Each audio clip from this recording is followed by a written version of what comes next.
name clearly for the minutes. Comments must be kept under 2 minutes, officials' monthly reports under 3, and presenters under 10 minutes. Sergeant at Arms will be keeping time, so please end your comments when the timer goes off.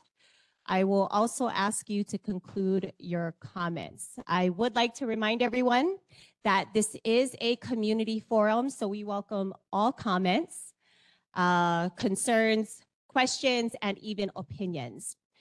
Be free to share your mana'o on our agenda items, and remember to treat others with respect and engage with the spirit of aloha. And before we get started with our pule, I just wanted to say Happy New Year to everyone. It's 2024. How many of us are so excited we made it through 2023? My goodness. And I did want to invite you all. We did provide for our community and also for the board, we brought some food, so please help yourselves. We've got juice over there, cookies, pizza, only the best for our community that Sam's Club could provide. So please feel free to help yourself. With that, we're gonna go ahead and open up in a pule. So I think I'm gonna ask Uncle Paul if you can open us in pule.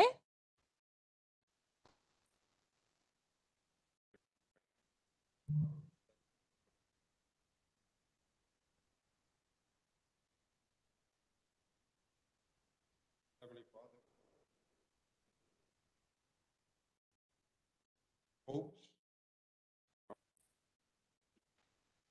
bring to you our ask for your everlasting good together, share everything together.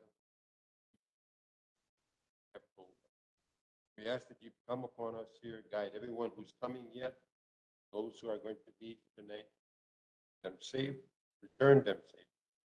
We ask this through your Son, Jesus Christ, our Lord and Savior. We all say, Amen. Amen. Amen. Thank you, Uncle. Okay, first up on our agenda is Honolulu Fire Department. Please go ahead and make your way to the microphone and state your name for the minutes. How are you folks doing? My name is Firefighter 3 Matthew Alyssis, Station 28, Second Watch. These are the statistics for the month of December 2023. We had 1 structure fire, 6 nuisance fires, and 7 activated alarms. As far as medicals, we had 129, 5 motor vehicle collisions, and 1 hazmat incident. This month's fire safety tip is in regards to lithium-ion batteries. Lithium-ion batteries supply power to many kinds of devices, including smartphones, laptops, e-scooters, and e-bikes, e-cigarettes, smoke alarms, toys, and even cars. If not used correctly or if damaged, these batteries can catch on fire or explode. Always follow the manufacturer's instructions. Only use the battery and charging cord designed for the device. Replace cords that are damaged, frayed, or sticky to the touch. Charge devices in a cool area with good ventilation. Do not keep charging the device or device battery after it is fully charged. E-scooters and e-bikes should only be charged outdoors. Smaller devices should be placed on a hard, non-flammable surface when charging, never under your pillow, on your bed, or on a couch. And you should always store batteries away from anything that can catch fire. And with that, we'll open it up to questions. Great. Thank you so much, board members. Questions for Honolulu Fire Department?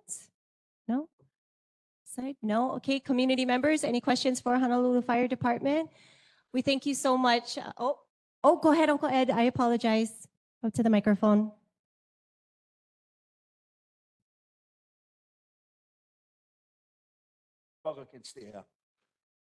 Aloha, name Ed Warner. I want to thank the chair and the vice chair and the committee. Happy New Year. I know I've been bringing this for quite a long time, last year, years before. Hopefully the board can help us out with this. And I know Samantha was with us at one sign waving when the firemen came down, and they had a hard time getting out of the valley. especially when contraflow was flowing. And, with the technology we got now, come on, we can give them some kind of help out there, where they can adjust the lights as they're coming down with the technology we got. We can send missiles to the target, but we cannot bring these guys down to respond to an emergency. I find that uncalled for. The faster we can get these guys to whether a crash, an accident, or a burning house, time is very crucial, especially for them. That's all I got to say.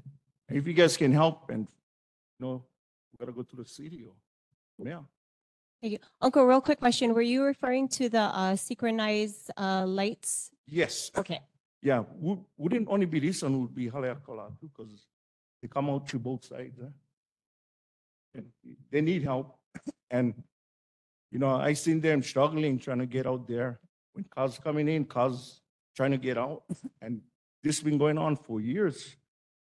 So years ago, 20 years ago, we had the four-way red flashers before, and guys who live here knows about them. That was a big help that could stop the cars, coming west and heading out to town. It's a major concern. Board can kind of bring that.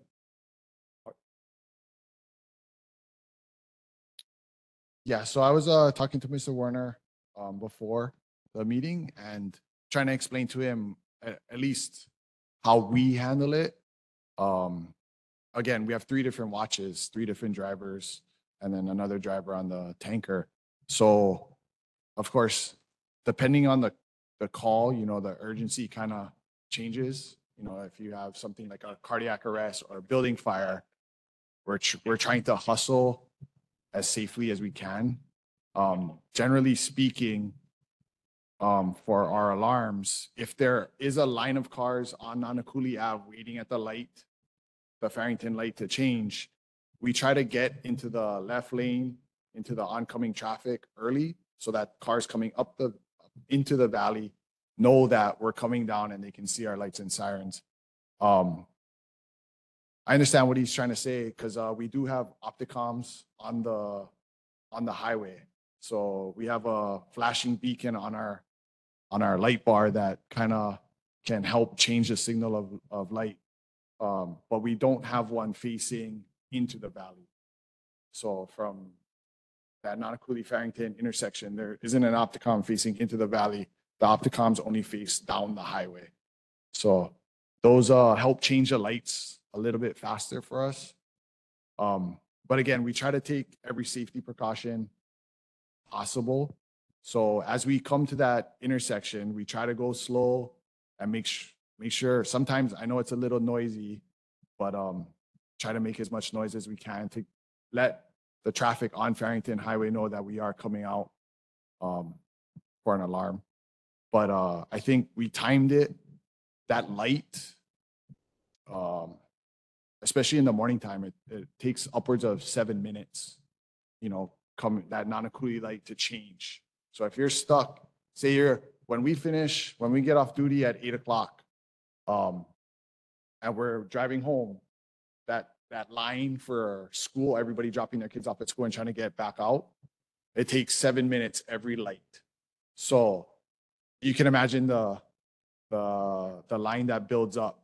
So again, we just try to take every precaution possible when coming out that way. And same thing goes for Haleakala. When I drive, I generally don't like to go down Mono unless I have to, just because the school is out there. A lot of kids are going to school, depending on time of day. So, the kids don't pay as much attention, or sometimes they get excited when we drive by. So that makes me a little nervous. So try to avoid going back down that way, but sometimes it's necessary. But thank you, Mr. Werner, for helping us with that. Thank you. I apologize. Any other community members? We have one online as well. Oh, go ahead, Board Member Corona. Is this on? It is on? Okay. You can hear me? Okay. All right. Yeah, thank you. The Opticon lights, just, I've always known about that. I've always been aware, but do you know if all of them are functioning on Farrington, or does this Department of Transportation get alerted by by HF, the fire department that maybe one's not working, or is there do they routinely test it? Do you know, or just you hope they work? Yeah, I think that would be a DOT question. As far as on our end, I wouldn't know if it's working or not, because we're moving pretty quick. I Sure. mean, I'm watching the light up ahead, but Yeah. I don't know if I changed it or if it naturally changed or whatever. Do you roughly know, is it 1,000 feet? Is it 500 feet that where the sensor can pick up your flashing light? Sorry. It's okay. It's okay. Yeah. I'm gonna I find don't out. know. I was just That's curious, right. but okay. Yeah, Thank sorry. you. Okay, Board Member Myers. Oh, I apologize. Board Member Corona, were you finished? I can, you know what, I can try and find out for you. Okay. Thank you, Chair. I know Nanakuli Homestead is not on DHL land, so the roadways, any improvements on the roads on Homestead land is DHL. We just had a meeting last month where they talked about they putting in the speed bumps, they're putting in all the the bumps Oh, along. at That's the their intersections budget. too. Okay. Yeah, so what specifically do you want on DHL land that, because the stoplight is the state, on Nanakuli Avenue in Haleakala, but on Hawaiian Homelands, do you want flashing lights or something so that I can bring it to their attention? I'm gonna be there tomorrow. I mean, some places, the Opticom wouldn't hurt. Some places or some stations, have a button that the guys would hit as they leave the station, and that might change the light out in front. Oh, So I'm not 100% I'll sure. come and see you after the meeting.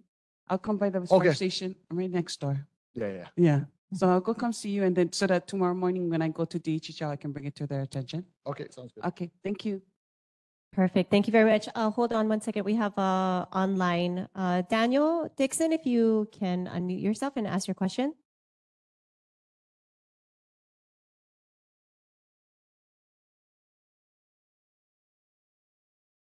We can't hear you, although I do see that you're unmuted.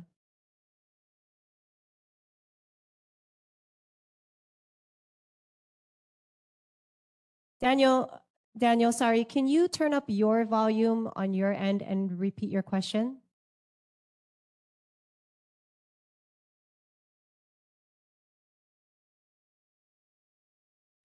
Okay, sorry, if you can just type it in the chat, we'll get it over to HFD. Oh, sorry. Can you hear me better now? Oh, better. Yes, yes, Okay. loud and clear. Go ahead. Thank All you. right, thanks.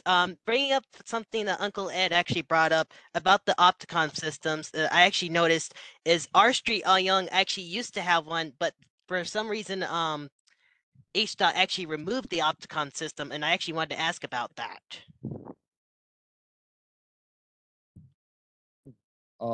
Yeah, that would be a question I'd have to get back to you on. What street is that?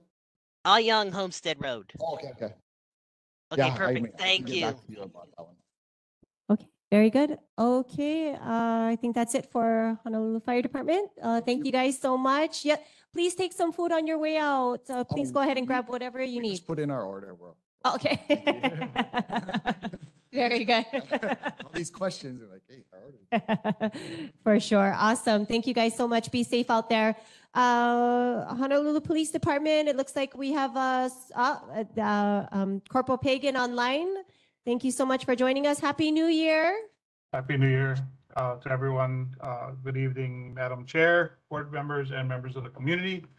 Corporal Pagan with the Honolulu Police Department, District 8 Community Policing, and I have your crime stats for December. December, we had 21 burglaries, 30 motor vehicle thefts, 4 in our area, 21 burglaries, none in our area, 131 thefts, 21 in our area, 29 unauthorized entries into a motor vehicle, 6 in our area. So a total of 157 citations issued, 6,705 calls for service, 1,157 of them were in our area. The only thing I did want to bring up, and I'm glad that it was brought up by you guys, regarding the roads on DHHL property, speaking specifically of Fourth Road. Please do not put your own speed bumps on the road. We got a call, our HPD our patrol got a call saying someone had actually put their own speed bump on Fourth Road, saying that they had permission. They actually put up the plastic, speed bump, nailed it to the ground like the regular freeways and stuff like that. And now we're in the process of trying to get it removed if it hasn't already been removed. Although the road that in those areas are still under the state property, the surfacing of the roads is the responsibility of the city, which means now the city has to go spend money to go pull those speed bumps off. So if anybody in the community is looking to have speed bumps put in their community, in their areas, please follow the proper channels. The sooner you put it in, the sooner it will happen, if at all. But don't put it in and complain that the process takes too long, and we'll ask for forgiveness later and we'll just put it in. The problem with that is now if somebody gets hurt on that road, now all of us as taxpayers are responsible because it is a city road and someone did not know that there was a speed bump put in, or it was not put in properly and someone has gotten seriously hurt. For those of you that are not aware, we had an issue not too long ago in the Eva Beach area. It was actually a legal speed bump that was put up in the community. However, people weren't aware of it. People that were used to driving at regular speeds in that area didn't know that there was a speed bump there. Somebody going a little bit extra fast, went over the speed bump, went airborne and almost into a house. So please do not alter the roads as you please, and then go and ask for permission. Again, it's a very serious situation, costs a lot of people money, and it'll cost all of us as taxpayers even more if somebody gets hurt. That's all I got. I'm open for any questions or comments or concerns. Thank you, Corporal Pagan. Board members, any questions for Honolulu Police Department? Okay, question from the community. Go ahead. Introduce your name for the minutes. Name is, mark my word. Ford Road, Corporal. I was the one that put the bumps out. When they came by, they told me if I had a permit. I said, no, I come from Koalave. Now, over and over, they knew about the bumps. Killer said, go ahead, Uncle. So when they ask me about the road, city or state, they don't even know. They don't know. But that person that killed, he never had one permit. Ed's one, same thing, never had one permit. So what are we waiting for? On my road, I told all my, not neighbors, family. I said, yeah, we need them. But maybe you can bring out that speed sign that was up on Christmas on 6th Road, bring on my road right in front of my place and see how fast they went faster than on my road than on Nanakuli and Halakala. So over and over, I'm here again talking about the bumps. So let's get this straight, Pagan. Yeah? It's a city, and we talk about tax. They don't even maintain our road. I got a call for an appointment for come clean the gutters. When I call in the homestead, they're not answering. I'm done calling them. Now, when you go over there, you got to write down what your concerns, give them to the young lady. She takes it to the wrong department. And I leave some good voicemails for them. Not everybody can write. Not everybody can read. I come in verbally, straight up. Thank you, Pagan. Okay, thank you. If I can respond, the officer that went up there, she did call me after that because she was unaware of who the street would belong to, and we kind of straightened that out. And again, even that area, I had to make a couple of calls to find out who exactly was responsible, going through DHHL as well as the state DOT, and that's when we found out that the Department of Facility Maintenance is going to have to do what they need to do. I understand your complaint about the procedure and the process. However, again, putting it up, and I'm going to be honest with you, somebody called and made a complaint. So it wasn't an officer driving by that saw the bump that decided to make the case. So somebody in the community that drove over that bump is the one that called and made the complaint. That's why the officers responded. So, again, if you talk to your neighbors and your family in the area and they all agreed, however, somebody in that area did not, and that's why they called, and that's why we had to get involved. Yes, that's what she told me. Her name was Officer Fernandez. Yeah, yeah, But that's the ones that don't live on my road. yeah. That's But what I was again, just- like I said, unfortunately, the process is the process. We honestly talk to your city rep. Talk to Representative Keela. When I spoke to him, he said that my understanding, and maybe he's there, I can clear it up a little bit better. But when I spoke to him, he said that he's not going to tell you not to do it, but you're going to be responsible if you do. Because I did call him to ask to see if he got permission from someone, because I was told by Officer Fernandez that you. Yeah, nobody called the Department of Hawaiian Homeland. Nobody came out. Okay. That's the thing. Okay. Did you guys try to request it through the city No. roadways and stuff like that? You know what? The process, we talk about process. Every day we're in one process. Kind of fed No, up with process, yeah. But Yeah, I no, understand. So no, I just, what I'm trying to say is- now I'm gonna get me invite the boss, come sit down in my garage and count cars, how fast they're going. That's the thing. Okay. No, I understand your frustration, but the reason I'm asking is because maybe your request went to the wrong people. Because if it did go to DHHL and they don't maintain the roads, but the city does, we got to get the request to the city. So what I'm going to say is talk to Rep Keela again, and if anything, speak with Council Member Tupola, because we've had areas in the rest of the district and other parts of the district that, by them going and pushing it with Mr. Sniffer from DOT, they've got them done pretty quick. Again, we got to follow the process, because whether it was somebody that lived on your street or not, somebody called and made the complaint and we had to address it.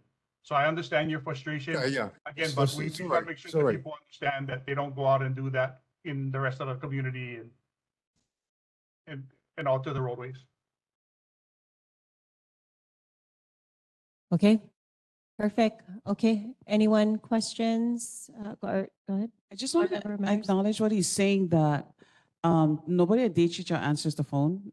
And so that's why I was asking the HFD about what is the solution, so that I can tell them in person, because otherwise it's so hard to pin down somebody on the phone and you just go into voicemail all the time. So I'll follow up, Corporal Pagan. I'll send you an email if you can send me the information so that I can give it to them. Okay, yeah, I think they were made aware, because I contacted Rep Keela and gave him the police report number. And if I'm not mistaken, I think he contacted DHHL as well. But yeah, I'll see how I can get you the report number.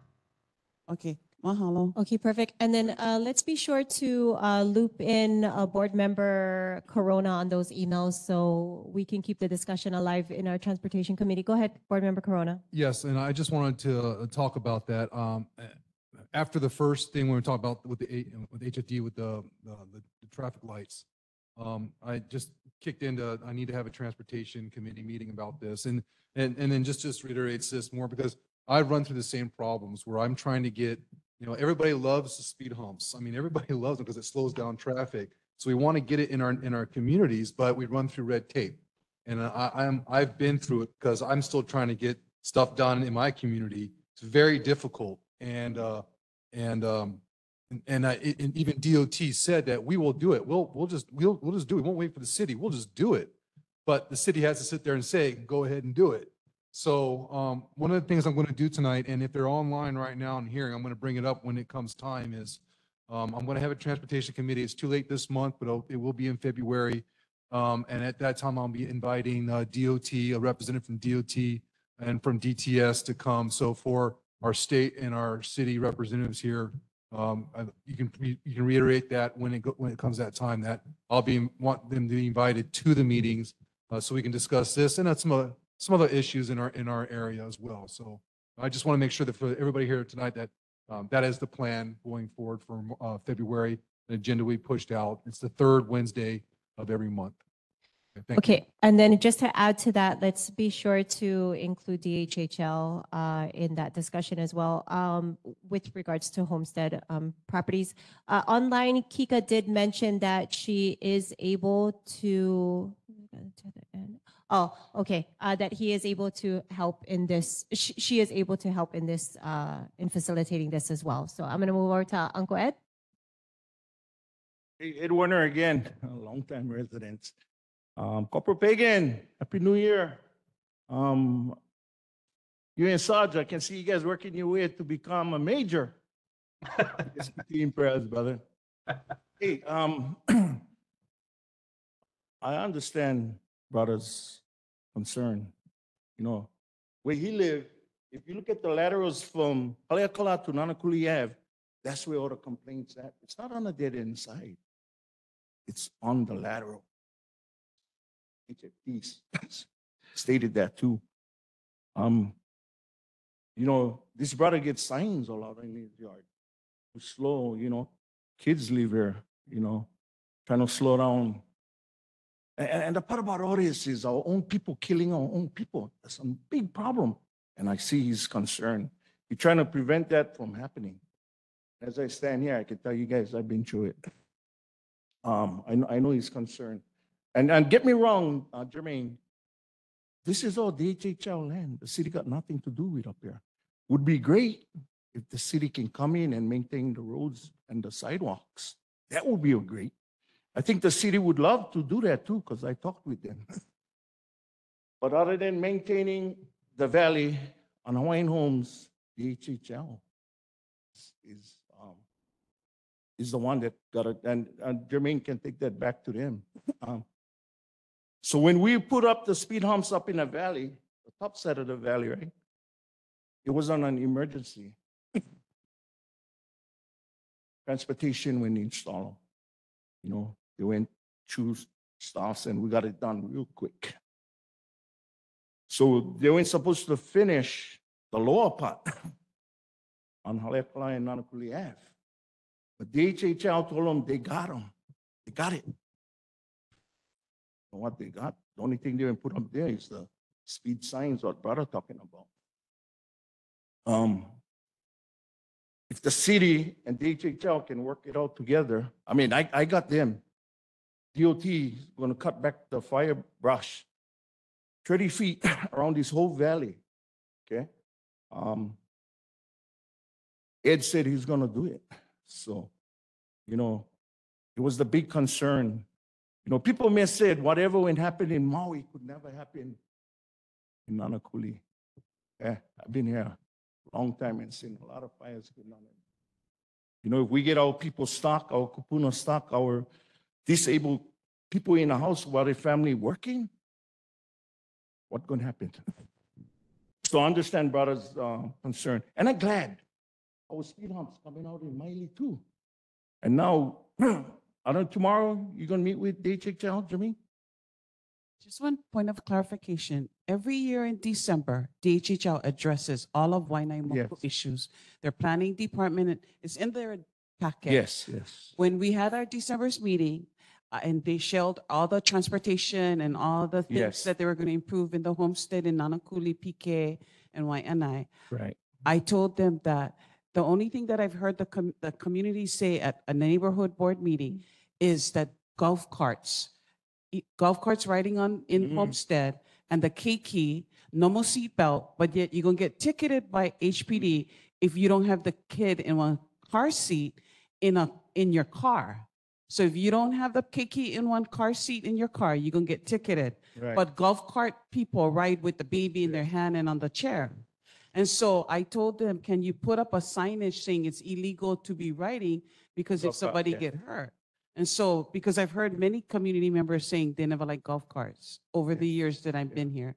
And so I was just going to take those projects and let planning department and LDD That's know good. that the Yes. community is saying that they would also like to add these things because canal cleaning was on it. All these different projects on Homestead were on the thing. Right.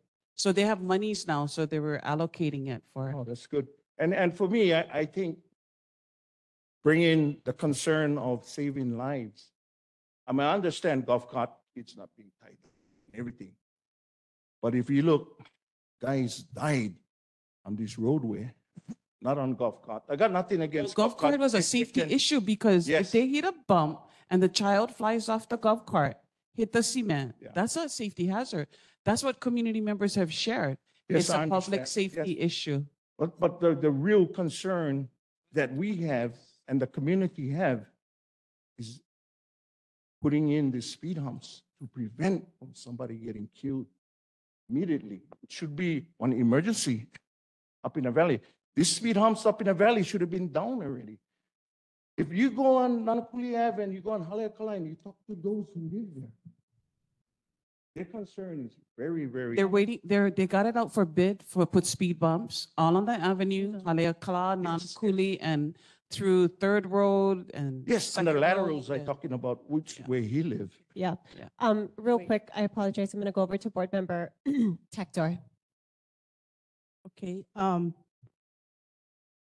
thank you for what, Brother Mark had said and also you, Ed, because I was witness to an accident right next to my house.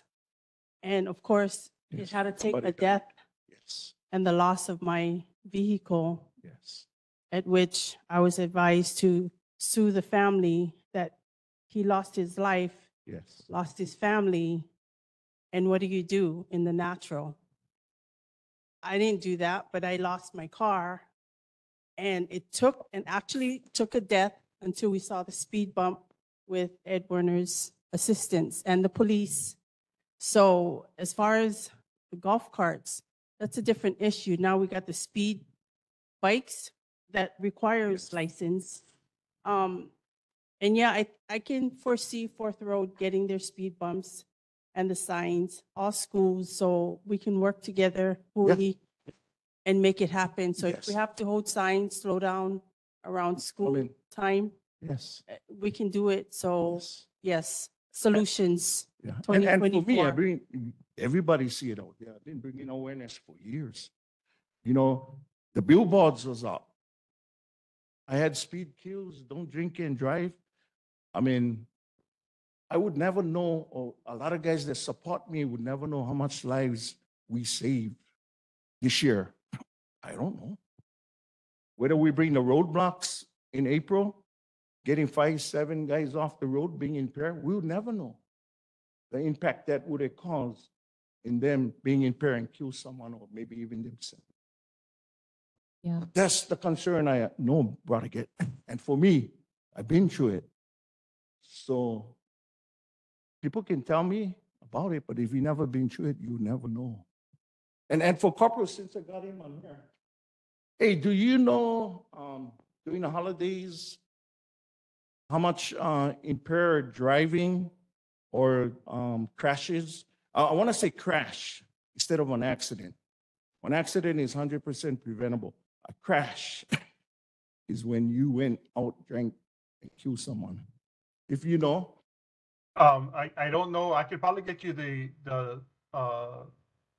DUI stats as far as the arrest, but I'm not sure if they would break them down by the collisions versus arrests. But I can get that to you for the next meeting if that's all right. That's awesome. Because what I'm trying to do is bring this every year. Because I'm so concerned about community, especially with the younger generation coming out and drinking. And now, you know, we getting to legalizing recreation marijuana. What that going to do? Put up a lot more stuffs out in Waianae so they can get their product out. When you mix that and liquor together, creating one bomb, that's what we're creating.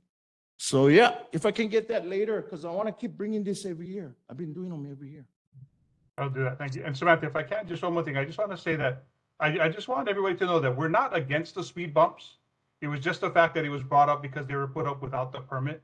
You know, HPD is all for whatever's going to get people to slow down and drive better. And it wasn't brought up because we're against it. It was just brought up because there was a complaint. And now we got to go through the process of possibly having it removed only to go back and put it back in. So that was Yes, just the issue. So thank you. I'll go working with him too. We'll do him right. And, you know, his concern is, one concern is an emergency concern. you know, because I would hate to something do happen up in the Ave to any of our people. Because our own people and kill them or hurt them. I mean, it's sad to come here and address them. So, I mean, if Okay. DHHL can really, Perfect. Thank you. Thank you, Uncle Ed. We'll make sure to also bring this up in our transportation committee. I believe we've got to have a longer dialogue when it comes to speed humps, raised crosswalks, delineators, all those things. So, so thank you, Uncle, very much. We'll go ahead and be in touch. We're gonna move on. I apologize. Residents, community concerns. So community residents, you have any concerns, any announcements that you would like to make? Please make your way to the microphone, and virtually you can raise your hand and I'll call on you. Good evening, Madam Chair, members of the board, distinguished guests, and community. My name is Elizabeth Dixon, and I am sad to say that Georgette's Beauty Emporium is officially closed. We had 3 dress rehearsals with an open audience at Hawaii Mission Houses. We had 3 performances at Hawaii Mission Houses, 3 at TAG, the actors group, which we sold out those shows, which amazed me. And then recently we had 2 shows up at the high school.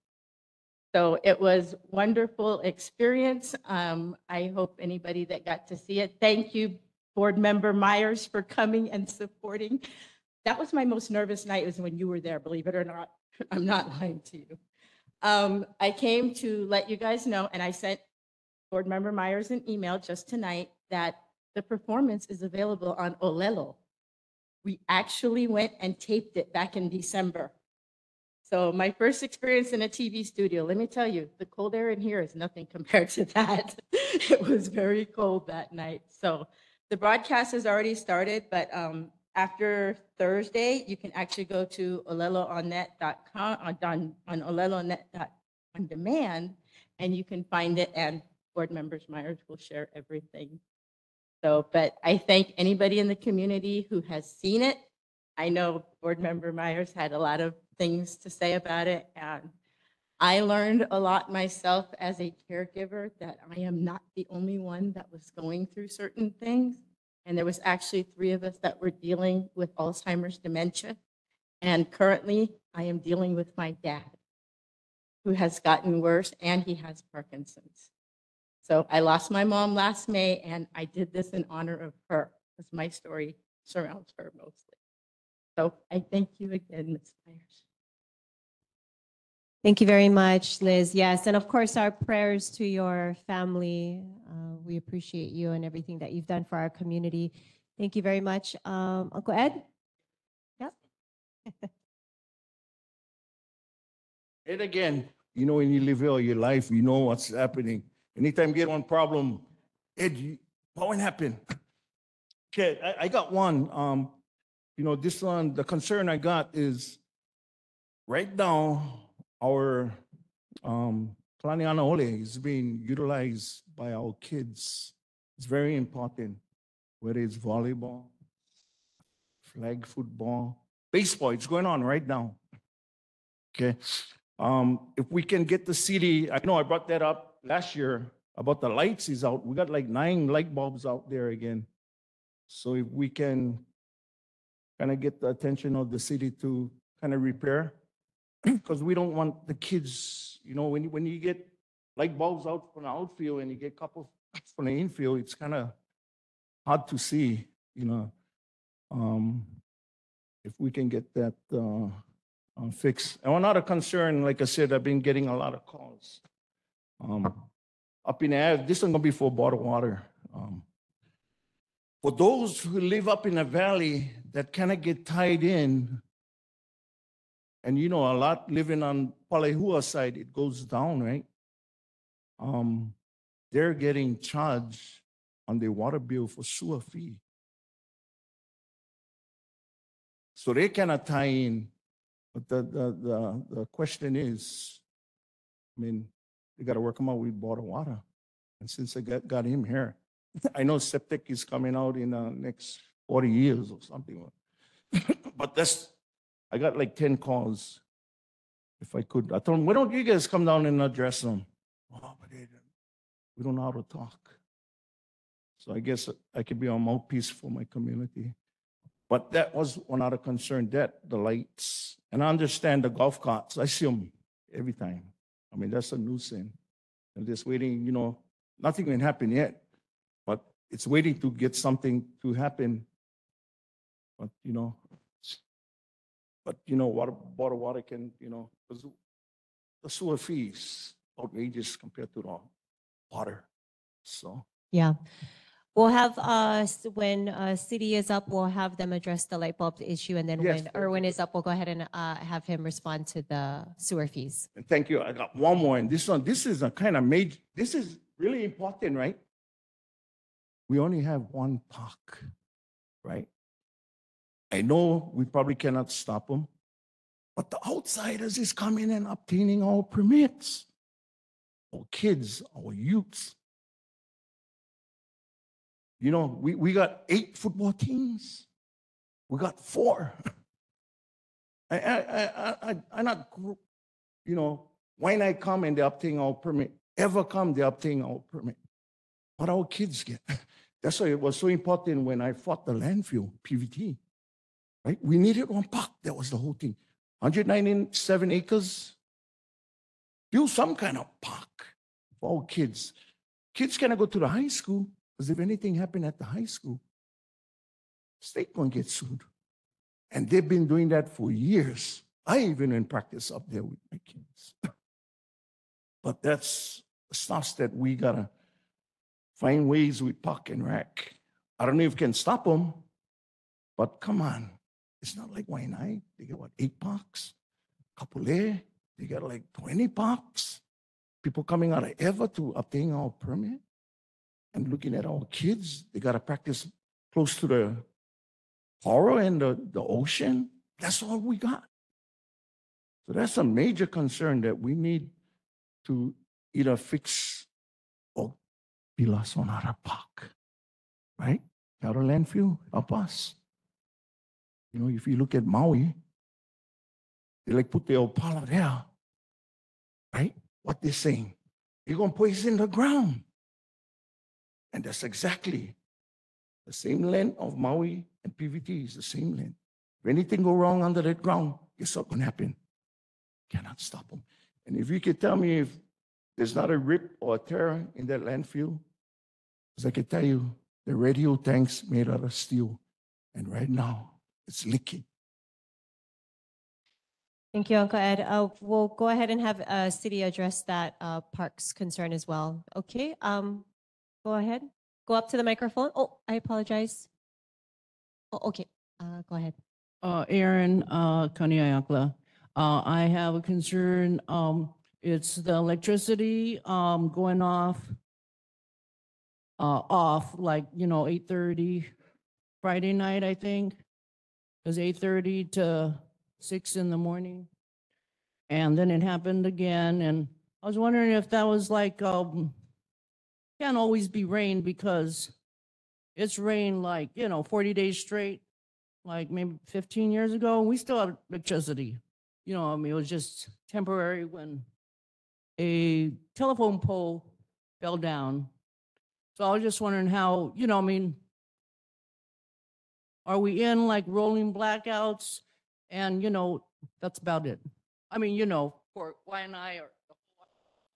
Okay, thank you. I believe Representative Kila has pretty much kept his finger on the pulse with what's been happening with our utility line. So maybe he'll address that during his portion. And then Board Member Myers, you have a community concern. Yes, I'm sharing something from Georgette Nohea Stevens. She's the Waianae Hawaiian Civic Club Pelekekina. They are going to have a Waianae Moko o Lila Hawaii strategic planning meeting to speak the Hawaiian language on Saturday, February 10th, 2024 at 8:45 to 2 p.m. I'll send her a flyer, and it's going to be at Kawaihona, across from Nanakuli Starbucks, that area. And so I'll share it with the legislative, Rep. Kila and our board members, and if you can share it with your constituents and your network. Their goal is, this is part of the Waianae Hawaiian Civic Club's initiative to have our Wainaimoku residents living within our moku speak Olelo Hawaii in 50 years. So that's their goal. So just wanted to share that. Mahalo. That's very good. Thank you. Thank you. Go ahead and introduce yourself.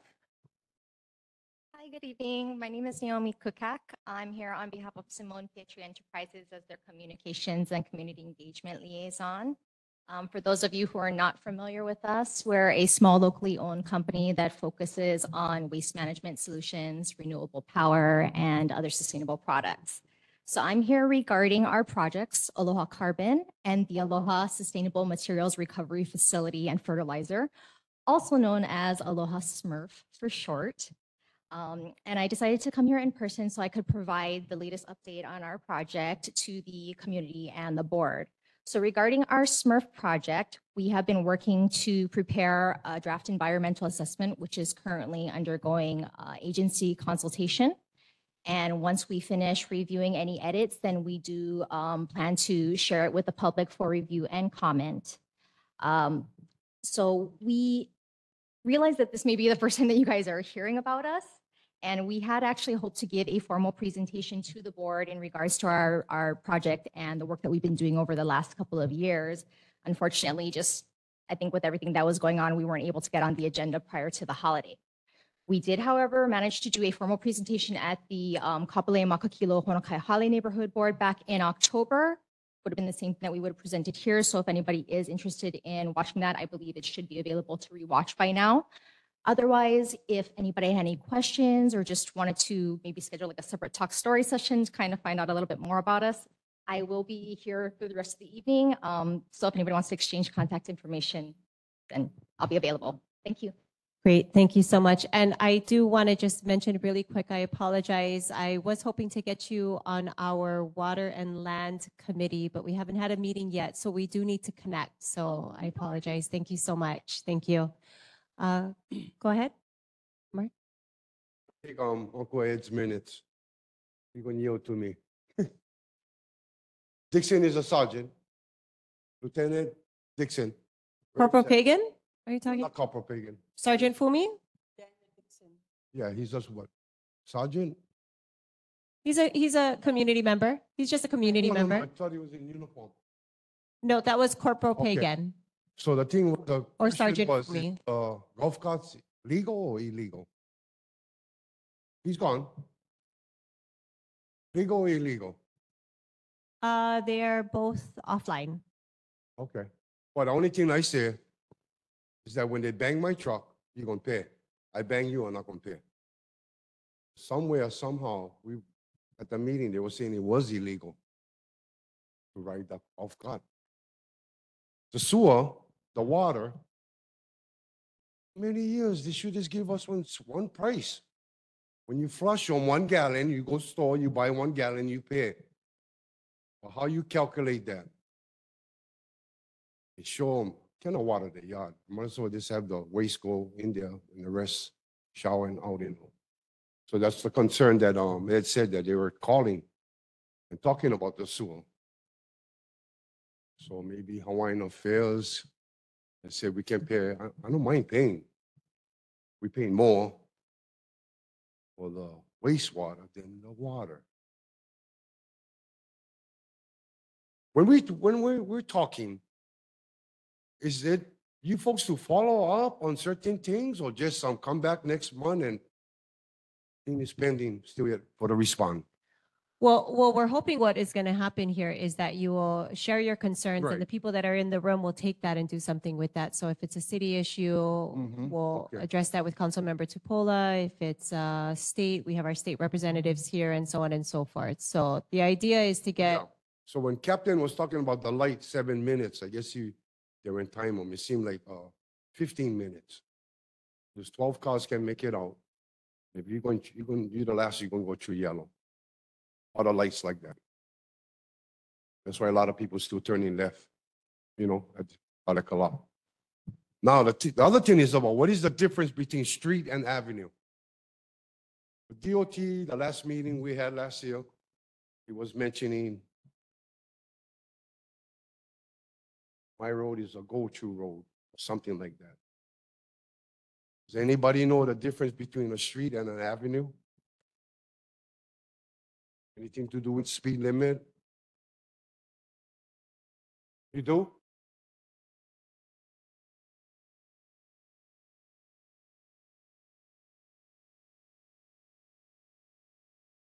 So, okay. Thank you. Okay, you're welcome. Board Member Ayo? The street is narrower than the avenue. The avenue is wider than the street. If you was to go out and measure it, see the avenue, Nanakuli Avenue and Haleakala Avenue, they're wider roadways. The street is narrower. So the street that he's talking about, Ford Avenue, Mano, just go take a look and you can measure it. But his concern, and I see his concern, that ever since the accidents that have occurred where people have died, passed on, only until then we get to do something as a community now, as a community. As I sit on this board, I don't know what I can do to get things done faster than Mr. Warner or Mr. Gila or anybody that's in power to be. I'm not a person in power. I'm only a person representing my people in Nanakuli from this board. Correct so far? So what we say and what we plan to do is to engage ourselves now, the people on this board, that we can actually contact people in power. And I'm saying this correctly. Power are meant to be in the legislature because that's our system of government, if I understand it correctly. Legislature, city council, yeah, governor. Us are just a vibration of the people in our community. What they say, we're going to listen. And that's what we are. We're good listeners. And we have to at least listen and then point those people that come up with their concerns to the right person, the right point of I call it point of contact, because that's the person that's going to answer that person's community concern. Am I correct so far, Mr. Gila? Because that's how our government works.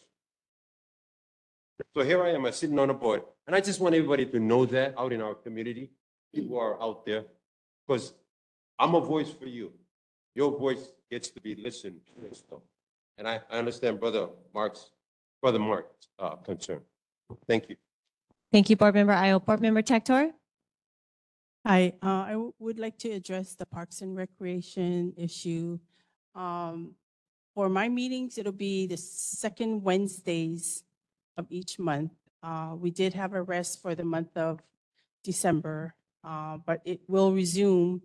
So let me help you with the date here so that even our listeners could attend. The next would be tentative February 14th. It's to address the light issues, the fixtures. It's ongoing only because I'm going to say we're trying to backpedal since my brother, God bless his soul, rest in peace, Chemo, we've been fighting that issue, homeless, chronics. If they take the lights, it's gone, or the kids play slingshot. There's a lot of series of why we don't have the lights. But the usage of the parks from Ever Beach, Waianae, that's new to me. But I do hear that other outsiders have access, which is awesome.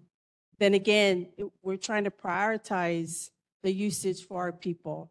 And we can try to identify that, how that works. First come, first serve as we go on. But as far as the football, yeah, that can be, I believe, discussed at the Parks and Rec, because I believe our people should have first choice, however that works. We can draw out the details, and that's why I'm going to need community support from our listeners and those that's attending. Let's move forward with it, and we may have to have extra eyes, like telling our children, hey, take care of the park. If you're going to use it, I catch you doing a slingshot, I can pull your ear, or call your mom. But that's old school, right? Today, absolutely not. That's like abuse. So Parks and Rec, let's bring it forward to it. As far as sewage, water, we're going to have someone that's going to address that to help us, with the line items that we need to. Thank you. Perfect. Thank you, Board Member Tector. We're going to move on now. Next on our agenda, presentations, Department of Hawaiian Homelands. Unfortunately, they have a conflict in their schedule, so they're not able to make it. I will be moving them to the February agenda. There's a lot of movement and activity happening with our homestead lands here. So we want to be able to get more direct and focused information from them pertaining to our district. Okay, so we're going to go ahead and move on. Governor Josh Green's Representative Gary, I believe that he is online. There he is. Okay, thank you so much. Hi, Chair of the Court, members of the board, members of the community. Sorry I couldn't be there in person. I'm still getting over a little colds, and I wanted to make sure I didn't infect anybody else, but I hope everyone's having a great evening and Happy New Year. Just a few things really quick. The governor's newsletter is posted online at the governor's website. Has some great stories about what's going on across the state. So if you are interested, you should go to the website and take a look at it.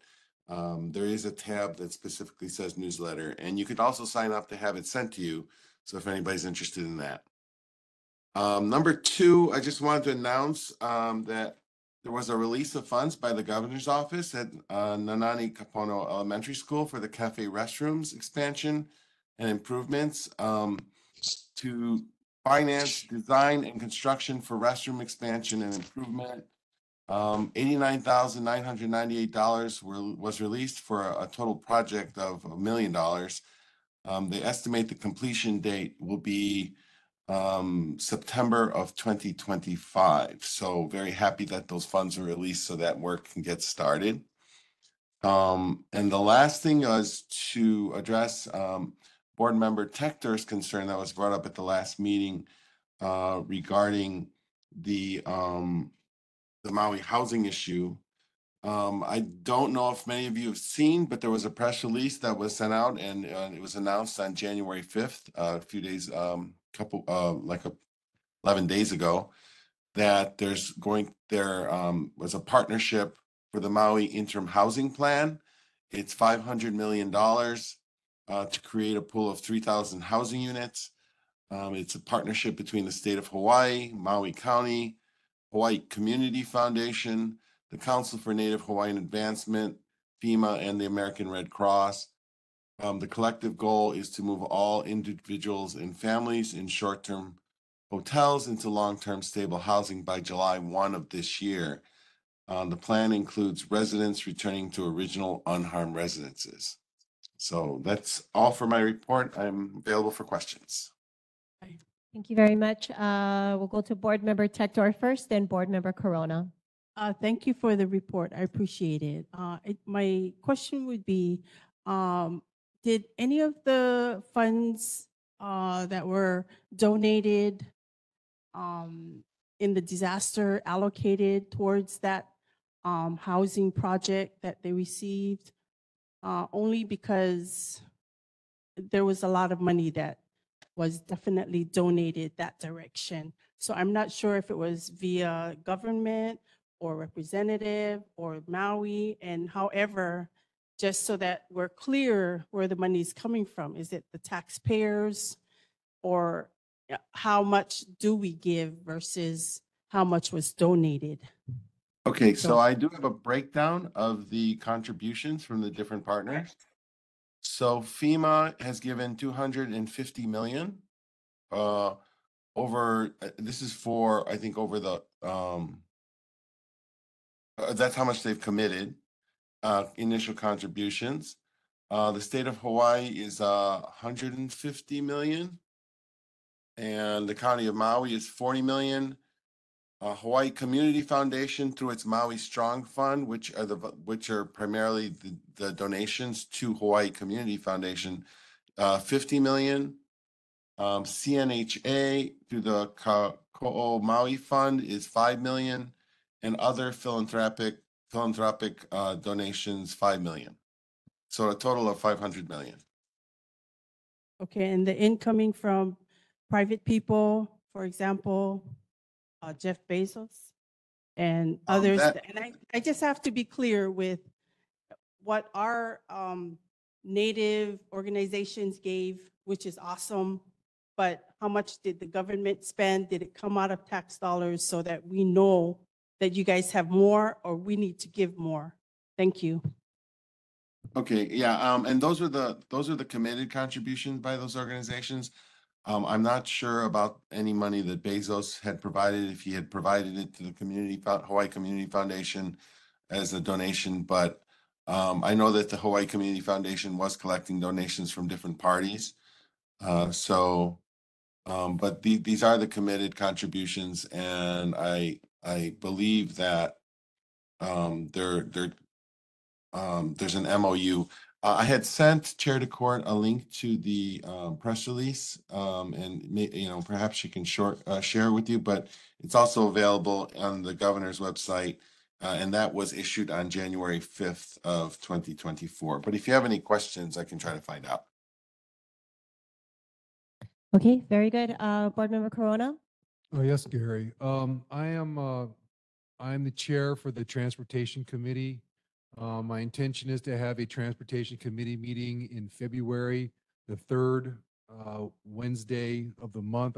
It's the 21st, I think, of February. I would like you to reach out to your point of contacts at DOT and have a representative available for that Transportation Committee meeting.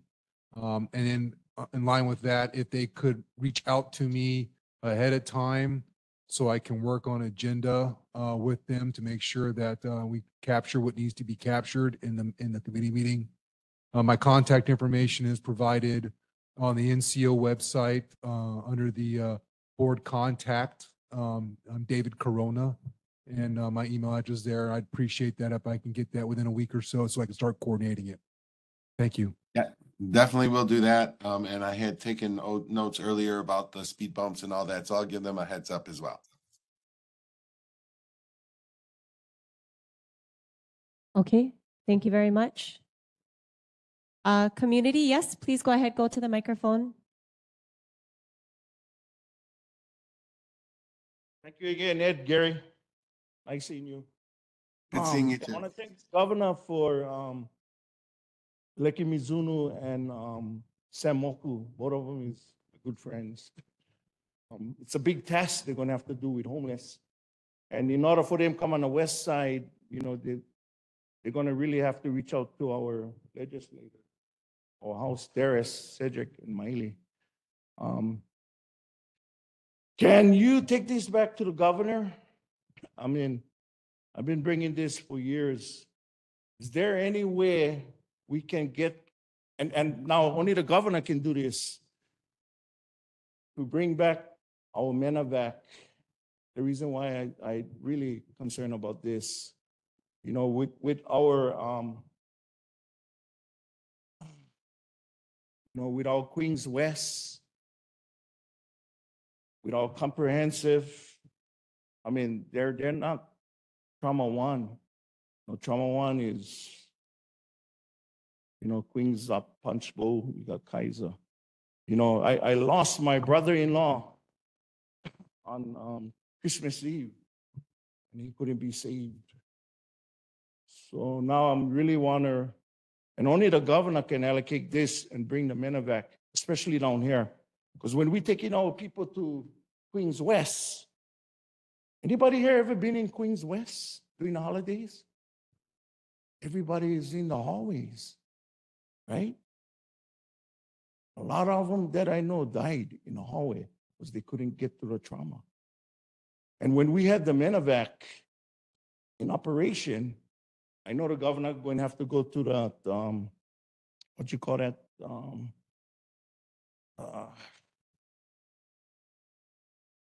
Army to allocate. And I brought this a couple of years ago, and the military came back and addressed me and said, their Black Hawks, or they was out in war. But I think, since we give a lot to the military, we let them bring the explosive to our neighborhood, get to the base, back and forth. I mean, this is what I've been trying to say. If we could have an escort as they come in and come out, whether it's small arms or big arms, that's one big thing that we all should be worried about too. So if we can go back and let Governor Green know that he's probably going to be hearing from me tomorrow. I'll probably be up there too.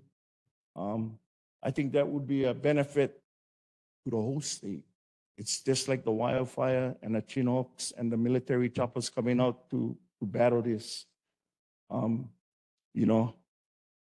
It's something that needs to be done. And when you can save, the medevac can get to Queens in 7 minutes compared to the ambulance trying to, either you go to comprehensive and you die, or you go to Queens West and you stay in a hallway, get them down to Queens Punch Bowl with a trauma ones there. Our whole community would benefit in this, and maybe more guys would be alive today. I'm sorry to hear about your brother-in-law. My condolences. I will definitely send this to the governor's office to let them know. I will emphasize the importance. Thank you, Gary. Uncle Ed, our condolences and prayers to your Ohana for your loss. Okay, moving on. All right, we're moving over to Mayor's Rep, Erwin. Thank you for joining us. Go ahead and state your report. Thank you. Good evening, Chair, members, everyone in the community. Happy New Year. Hope everybody had a nice holiday. I submitted the mayor's report that is already out there. We don't have anything new to report on that, except for there were 2 questions from November that were still pending responses. My apologies for that one. We will definitely, I talked to Jeffrey, we're going to definitely get those responses in the February report. I did take note of all of the concerns with respect to the lights, speed humps. I'm going to put that in my report to submit that for responses from the respective or proper city agencies. So I'm going to do that. And then in addition to the sewer fees. Yes, as far as the sewer fees is concerned, those fees are set up by Environmental Service, Department of Environmental Services. They're not established by Board of Water Supply. Board of Water Supply only handles the drinking water side. The wastewater fees are set by Department of Environmental Services. So I'll put that in there as to why it's more. It is more. It's about 2/3 the bill.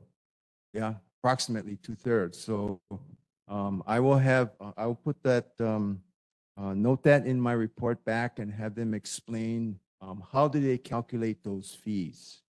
Yeah. Yeah, there's just to let you know, there is a cabinet meeting tomorrow morning. So I'll talk to ENV's director and deputy director and have them address that for you folks. Great, awesome, very good. Board members, any questions? Any questions? Okay, Board Member Corona. Yeah, Erwin, just the same thing as I'd say to the governor's rep about having someone from DTS be available for my committee meeting in February. I'd really like to have them part of that as well. So if, again, my contact information is available on the NCO website. And if you could have somebody reach out to me within a week so I can start working the agenda with them. Okay. All right, thank you.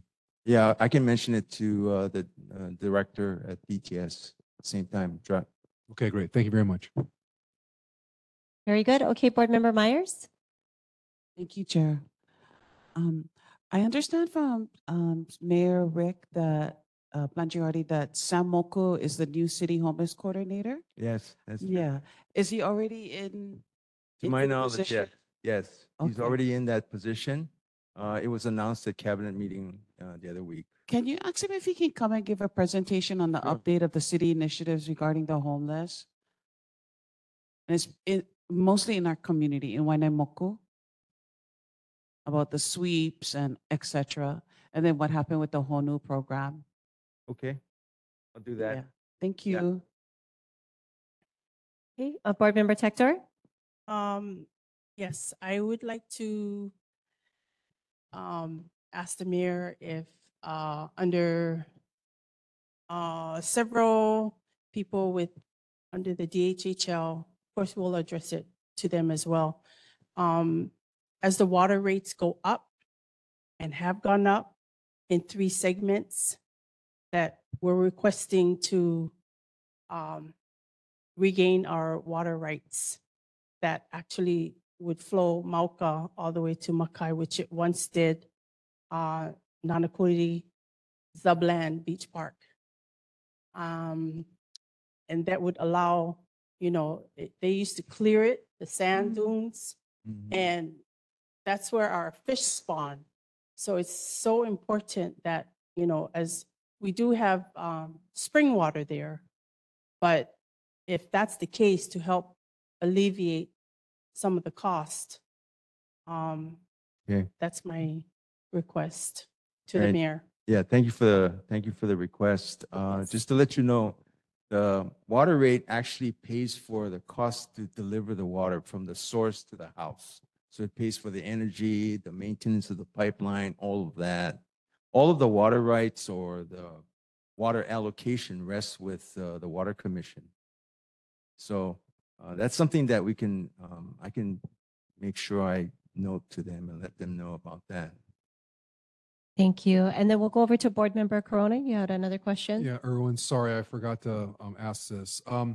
Probably about 6 months ago, maybe longer than that, there was talk about they are going to, there's a project, I know you're aware of it, that they're going to move the current sewer lines by Miley Bend over there and move it more in because it's right now it's getting ready to deteriorate into the ocean.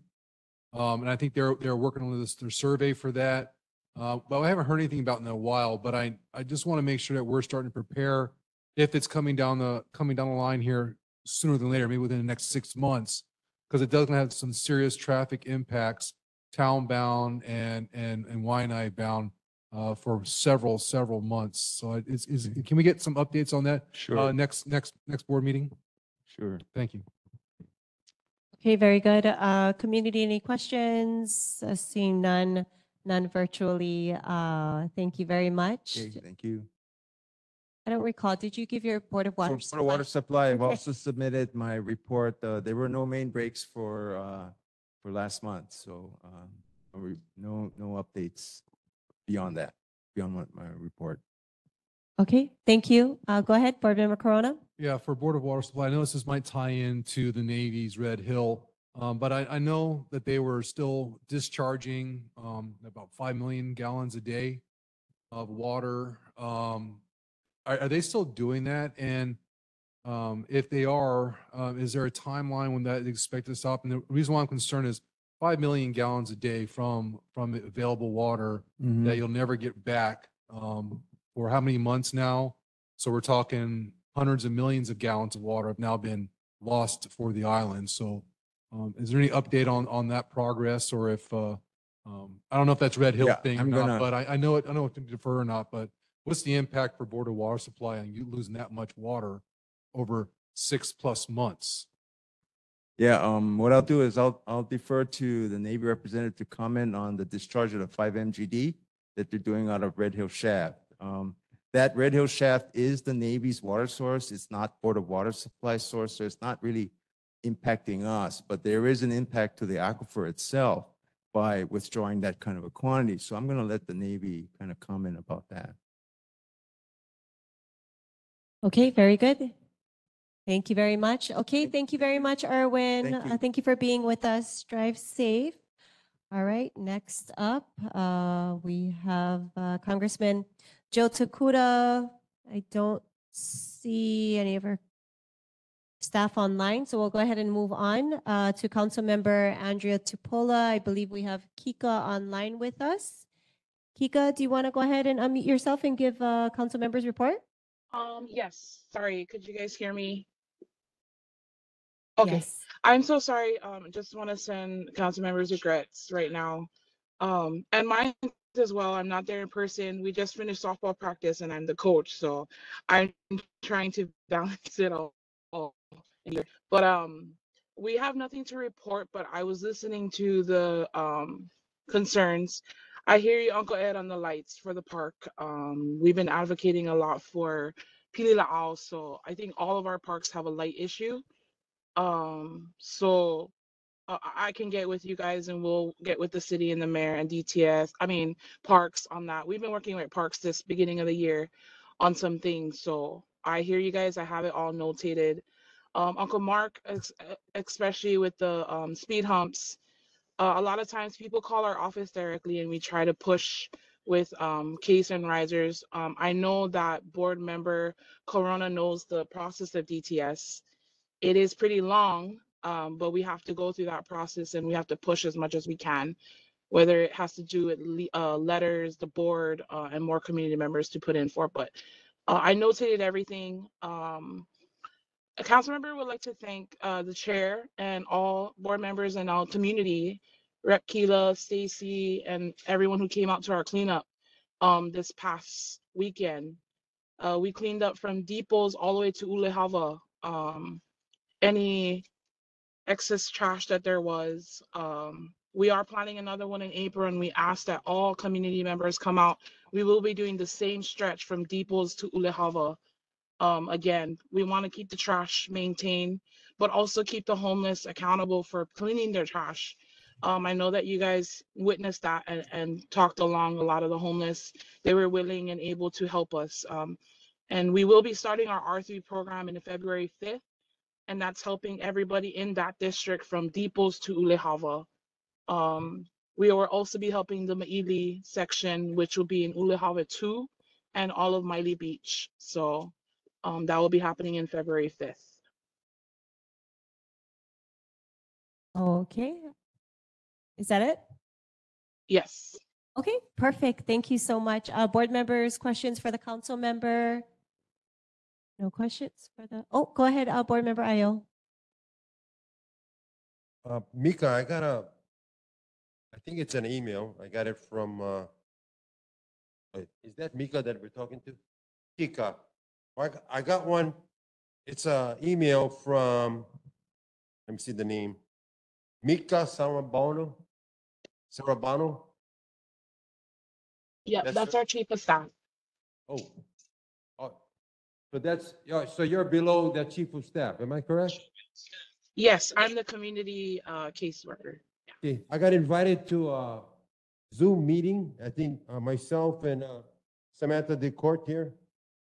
I got it as a guest, and I'm hoping that she sends this out to Representative Keela also, but he's not on the list here. And Representative Shimabukuro of Miley and Representative Gates, because it has to do with DOE education and public safety in the high school. So I'm thinking the people that need to know would be my Representative Keela and my the state representative Chimabukuro, because they would be the funding, if any funding is going to come about for this program or this email regarding public high school safety, which is the school resource officer program. That's why I got this email. So I want to make sure that you got the same thing and I got it. What email is that? I believe it's the SRO, yeah. Oh, okay, It's a yes, Zoom meeting? yes. Representative Keela is on there. He's on it? Okay. Yes. good. I just want to make sure you're on it. Thank you. Thank you, Kika. Board members, any other questions? If not, we'll open it up to community. Go ahead, Uncle Ed. And then anyone virtually, go ahead and raise your virtual hand. I'll call on you after in person. Hey, Kik, Happy New Year. to Paula Happy too. New Year. Hey, Ed Warner. I know last year we kind of fought for the cleaning of Uliava Stream. And I know Tupola is working on that right now. You know how far that they might be with getting that? I think our bridge is up for renovation too, so Uliava Canal. Yeah, I want to tell her thanks for coming to that drive with Aloha. Samantha, thank you too for you. It was a kind of big thing that now it's branching out to a lot of schools, you know, underage drinking, drive with Aloha. And I thank you, Samantha, for being there. And you had a part of painting that wall. And Darius for representing them too. So, yeah, and I know I addressed, and we brought Jill Takuda down. The concern we had that with Bill 39. Everybody here knows about Bill 39. You know, just trying to give back to our community that, you know, what we've been going through for 40 years. But, you know, that thing is not dead yet, so we might get a chance again. But yeah, just tell her I said thank you. You know, we need more speed humps as you know, as of today, I understand on a not shore side, Gunstock removed some of the speed humps over there. I'm not too sure if you guys are aware of that. So hopefully they'll be responsible if somebody get killed there too by a drunk or speedy driver. Thank you. Thank you, Uncle Eds. Kika, you got that? Yes, I sure did. All right. Very good. Okay. I think if that's it, we can go ahead and move on. Very good. Kika, thank you so much for being with us. Please Thank you give guys. Councilmember our aloha and thank her for everything that she's doing in our community. We appreciate her. All right, we're moving on to Senator Shimabukuro. I believe I saw Patrice online with us. Is Senator with us? Oh, Patrice, there you are. You can, there you are. Okay, thanks. Can you guys hear me fine? Yep, you're perfect. Thank you. I just shared the newsletter in the chat box, and I just wanted to share a few of the highlighted things in the newsletter. DHS is expanding their preschool open doors program.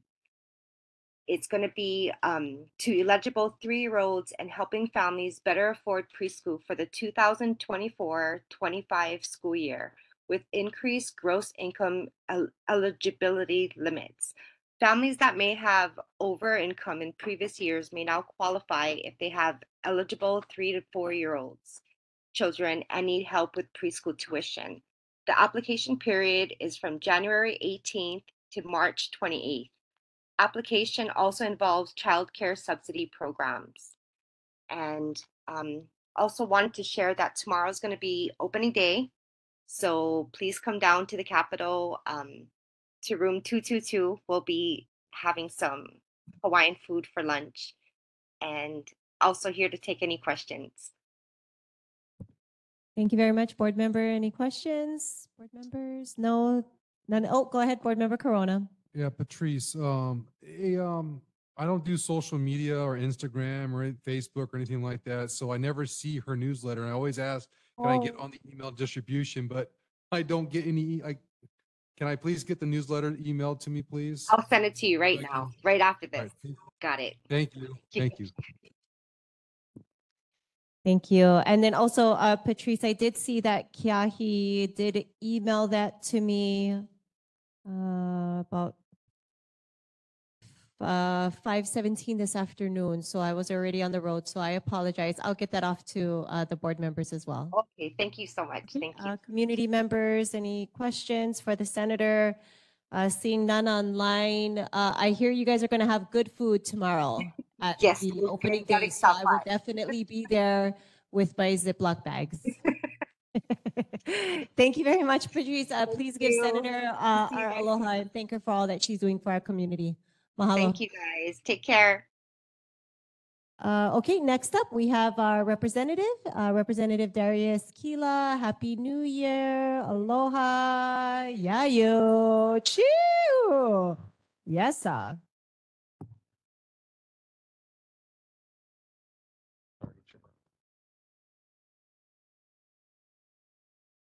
Okay. You Aloha. realize you're going to have to put that back down Yeah. after. Okay. Aloha Chair, Vice Chair, and members of, aloha Chair, Vice Chair, Neighborhood Board members. Happy New Year. I hope you folks all got my Christmas card. I made sure that we sent you folks. Well, I just want to look back and think that it was a year ago coming before you folks the night before the opening day as well. I feel much more. I thought I knew a lot then, and I know a lot more now. So it's been a crazy 365 days. I just was talking to Pastor Allen this morning. If you folks remember this time last year, we had the illegal gun range in Hakimo, and that feels like a century ago. I always tell my colleagues at the legislature, for the one problem they have, I can count 5, but I still remain steadfast at trying to address everything that you folks bring up in the community, folks bring up to our office. So I just want to apologize if there were ever any shortcomings in that capacity. So I just want to go over my newsletter and some highlights, Chair. I know I only have 2 minutes, but given that we have a little bit more time this year, this meeting, if you could indulge me possibly. So I always do the newsletter to complement the previous month, right? So because at that point, it's able to talk about it. So I know a lot has happened this month, and we can kind of talk about that, but I just want to reflect on November, December. As you saw, our Nanakuli kids continue to do great. There was one thing I didn't put in here, though, is that we do now have the speed humps in Maili and Nanakuli. If anyone has an issue, they can call my office and complain to me. I was a huge advocate for it, but I can count every single member who lives along Farrington highways in support of it. And my whole thing is that no one should feel hostage to the road that they live on. And so in the same way we did Nanakuli, I think the same thing applies to Maili. Their concerns matter a lot. And obviously, there has been an impact where I don't think since we've seen any large scale accidents since that. Obviously, that's not going to solve everything. November was my legislative wrap up. And as at the beginning of this year, I finally closed my community survey. I have about 150 responses. I did a social media blast and a mail blast to people who are registered to vote. That's how you get your address. And I got 150 responses, probably not the best response list, but interesting to see how the community thinks. So hoping to have that full report in a summary for you folks to review next month. We did another last minute town hall, do the virtual on the energy burden. That was just talking about what the state energy office is offering for residents here on the Waianae Leeward Coast. I put the QR codes to talk about the vandalism that occurred at Naniikapono. There was the playground that was burnt, and 3 buildings had their glass damaged, but we were able to get them emergency private security to patrol at night. And since then, I don't think there hasn't been any incidents, but I just want to remind folks to please call 911 if people are on premises and property after hours. And to some of the points that was brought up, board member Tector with the Zublanche trees, I think it would be interesting to implore the city, because Kiave trees are known to deplete any water resources. So I think there's been a lot of speculation that before the Kiave trees were there, it was actually able to flow freely because the water was never drained.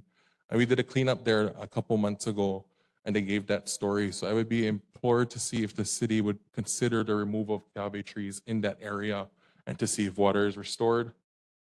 Board Member Corona, I was presented the same project that you talked about, but I'm going through my email. I can't find the Maili water. I don't know what they called it. It's like the Maili water pipeline replacement. I can't find it. So I'm asking my staff to look who was the person that contacted me, because I asked the same thing as well. I look back on the emails. It was March 2023 when Uncle Donald Kapaku reached out to me about the city lights here at the park, and they were able to change them from the dead ones to the LEDs you see now. But I don't want to overextend my capacity to a city jurisdiction. But if we need to continue the conversation, please let me know. To give an update on some of the speed tables for the Department of Hawaiian Homelands, I have to be transparent that there's a mass exodus that just occurred at the department, so they are beyond short staff. But there's been the expression from Ed Sniffen, the Director of Transportation, to fulfill the project that was already started. So I can't promise anything, a timeline right now, but I'm trying to pinpoint a person at DHHL to make sure all the dots are crossed and T's to finish out Farrington Highway and Nanakuli Ave calming, to then go into the Homestead 3rd, 4th, and 5th, 6th roads. And then a good news is that it wasn't up until last month that we finally had to replace the delineators by second save. But since July then, it stayed put. And then I think there was a accused driver of under the influence that took them all out. But we finally got them replaced. We had to bring in those candlesticks from Maui. So I'm very grateful that DOT once again helped out on that. I'm hoping to finally have a comprehensive review of legislation being introduced come the next day or two, that I finally have everything filed. So there will be a much more comprehensive review of January come February for you folks. But I can just kind of talk about probably some of the more bills I'm passionate about right now is that we drafted a bill based off of Florida legislation to make stricter and harsher penalties for sex trafficking, but to do an immediate trigger for if any victim is identified as Native Hawaiian to increase that penalty. And then board member Malia, you mentioned about having the library serve as a place to help with testimony. The state librarian has expressed to my office that any community member is able to come to the library state system and use that as a remote place to testify. So I'm working directly to hopefully get Nanakuli online in that capacity, that they're aware of how it works. Because I think it's one thing for the top to say yes, but then the satellite libraries might not know, but there is a commitment that they want to serve as that intermediary. Yeah, what a last crazy couple of months, but I'm very grateful for the chance to serve you folks, and I will take any questions from the board and community members. So thank you, Chair. Very good. Thank you very much. Board members, questions for Representative Keela, Board Member Myers?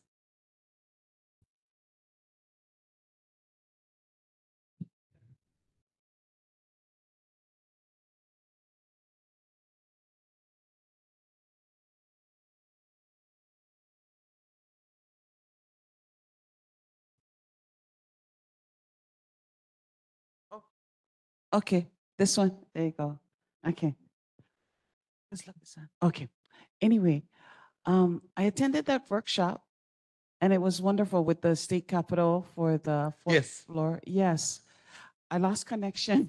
No. And my battery died on my cell phone, but otherwise I was trying to fit it into my schedule.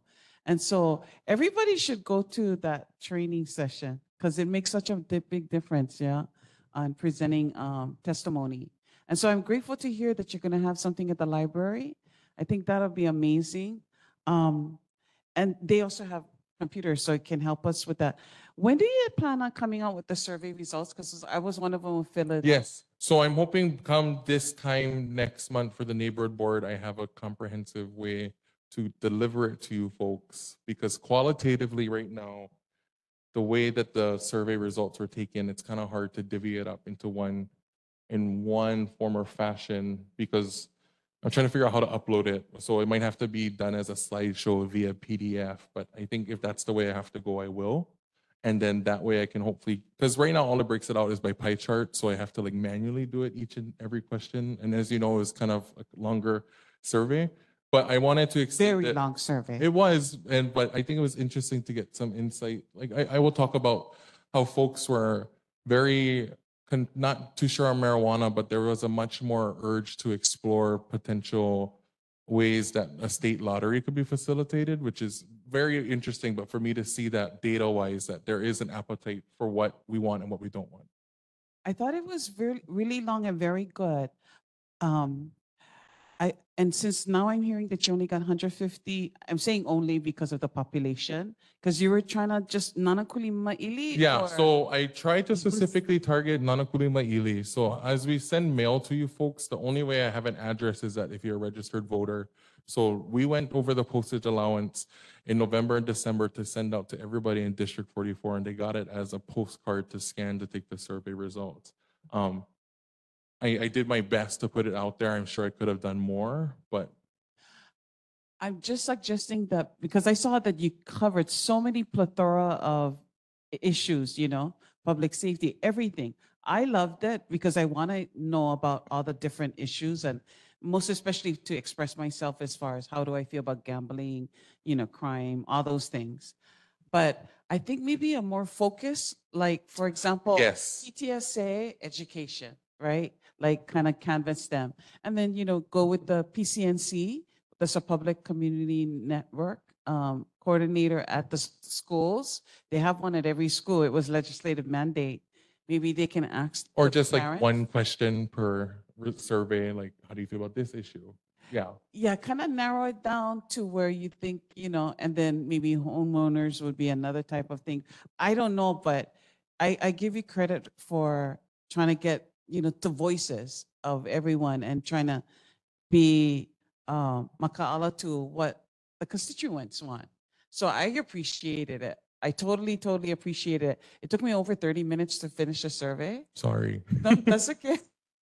My hope too is that when the survey is completed, I would like to personally give it to every member of the legislature to let them know that I'm not going to tell them that 150 people did this, but I'll be like, these are results from community members who reside in the Nanakuli Maili District 44 on some of the issues. I know you folks are elected to represent your folks, but when you start to think about statewide impact, that you could take this into consideration. Yeah, I totally, totally, totally appreciate it. So I'm looking forward to the results to see what those that did complete it.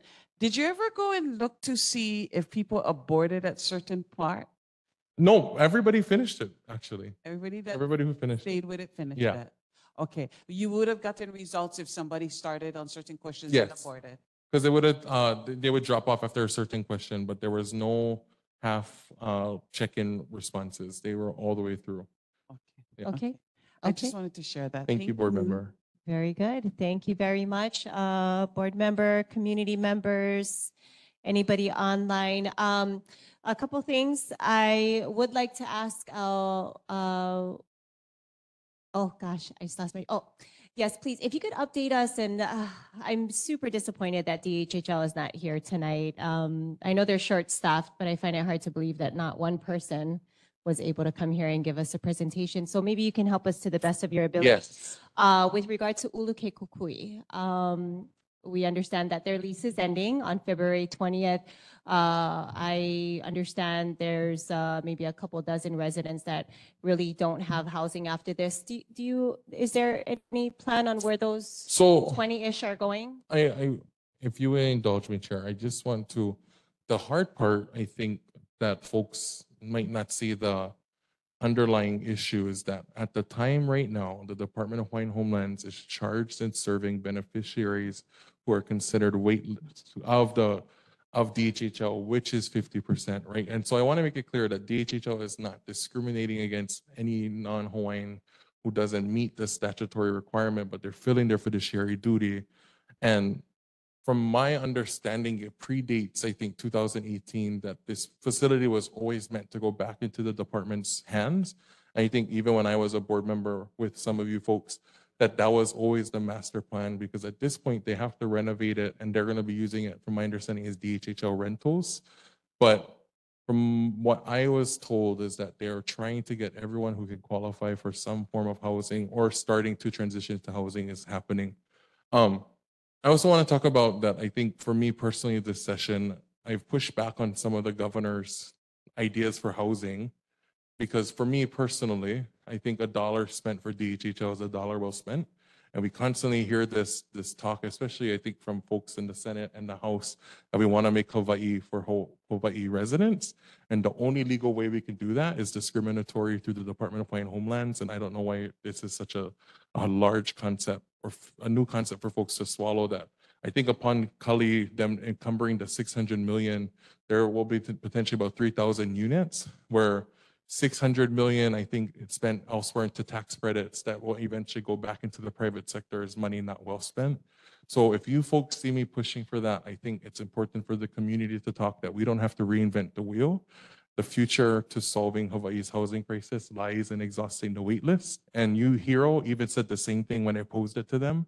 I said, if you folks were to study DHHL moving to exhaust their wait lists, would that then in turn have an effect on the housing crisis? And I quote, if DHHL exhausted their wait list, there would be no housing crisis in Hawaii.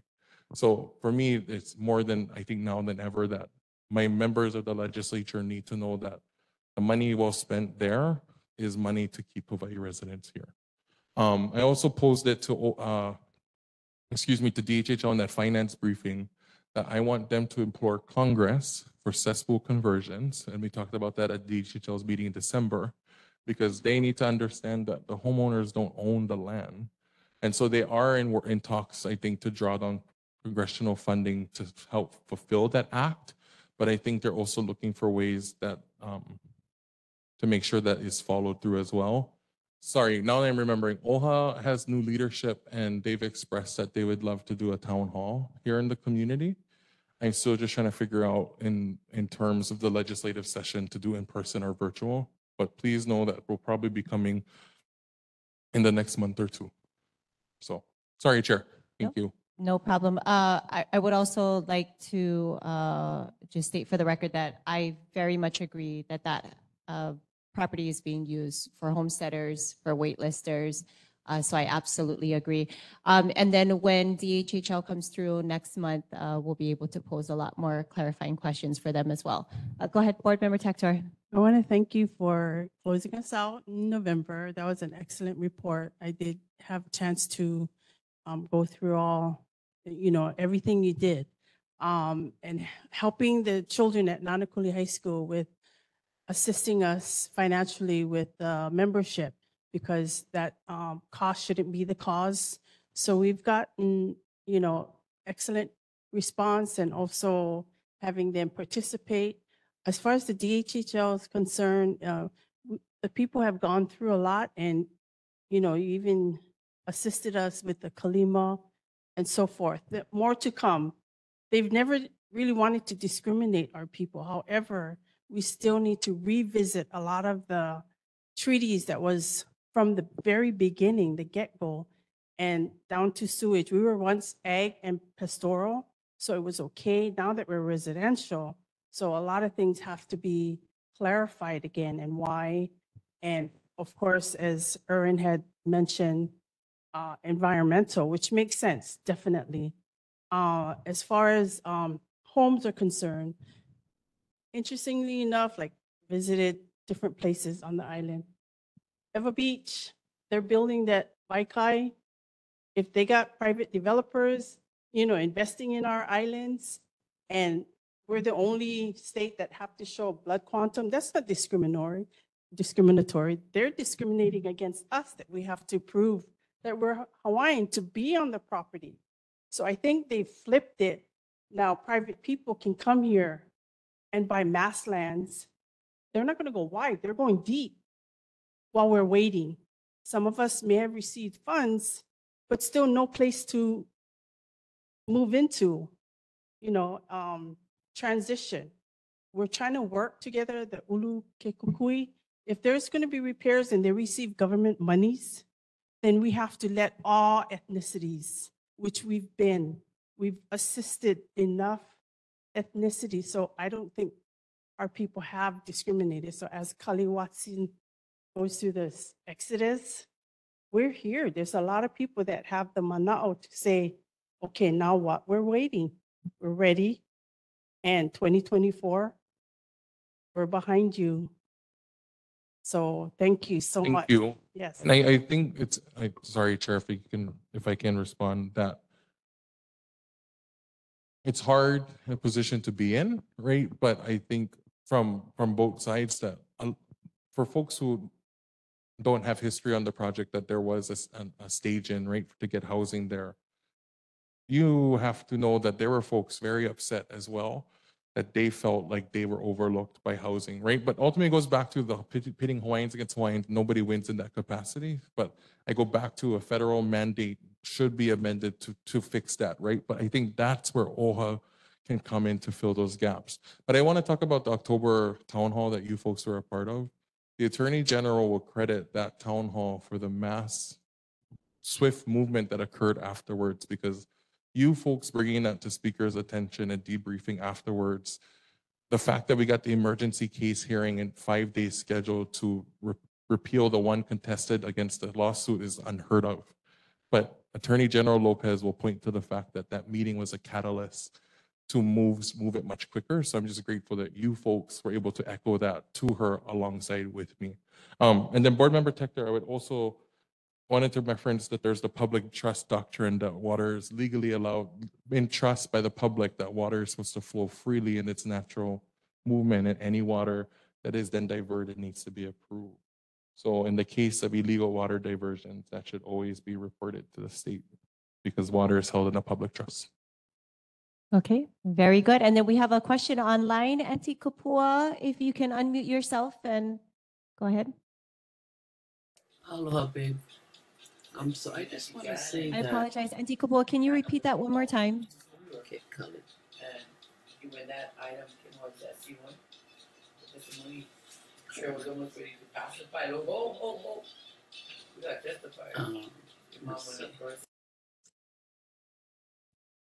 Yeah, I think we're hearing a lot of background noise on your end. Yeah, we'll try it this way. Because we have a lot of background noise. Okay, so Eris, I want to thank you for bringing in the financial speakers and for bringing in the AG that brought about that swift change for the Kalima Act plaintiffs. But, regarding Uluke Kukui and any other housing on Hawaiian homelands, these lands are set aside for the beneficiaries of the act. So while we all have family members that are not 50% Hawaiian, therefore they could not be a lessee, they should also not be a renter or a transitional resident.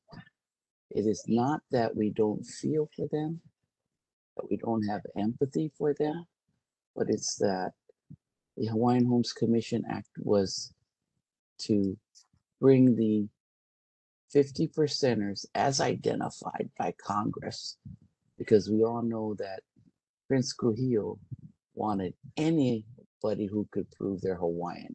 And at that time, it was not hard because most people in Hawaii had already intermingled with the Hawaiians. But because of Congress, they broke us up into 50%ers or more. And until we have no more wait listers, we need to advocate for our beneficiaries. We need to remind the director, his staff, and the commissioners that the fiduciary kuleana is to the Hawaiian Homes Commission Act beneficiaries, which is the 50%er first, and then they can pass it on to their successors, which is currently 25%. But there is a state approved bill that did go for 1/32 as successors. So we do want to be sensitive, and yet we also want to uphold the act, protect the act and the trust lands. Mahalo nui. Thank you, Auntie Kapua. I know you were there at that meeting too, and I think I would pose this question to the board to think about as well, that the department is looking at the expansion of accessory dwelling units or supplemental dwelling units. But my biggest concern was the intent of who is it housing and who are they supposed to house? Because I think anyone can agree that the properties that are set aside for the homesteaded beneficiaries were not for revenue income generation. And I don't think I'm concerned that if folks are gonna be renting out supplemental dwelling units, who are they renting it out to? And are folks living on the property going to be beneficiaries? And to be frank, those questions haven't been ironed out yet or answered. And I would implore the board to ask the department what that will look like, because I think those are some concerns that will arise. And I'm trying to get ahead of it, but I think it's something you folks should be aware of too. Thank you. I agree, which is why their presence was so important tonight. So we will definitely, yeah, okay. Yeah, we will definitely bring up those concerns next month. But thank you very much. Any more questions for Representative Kila? Oh, go ahead, Board Member Ayo.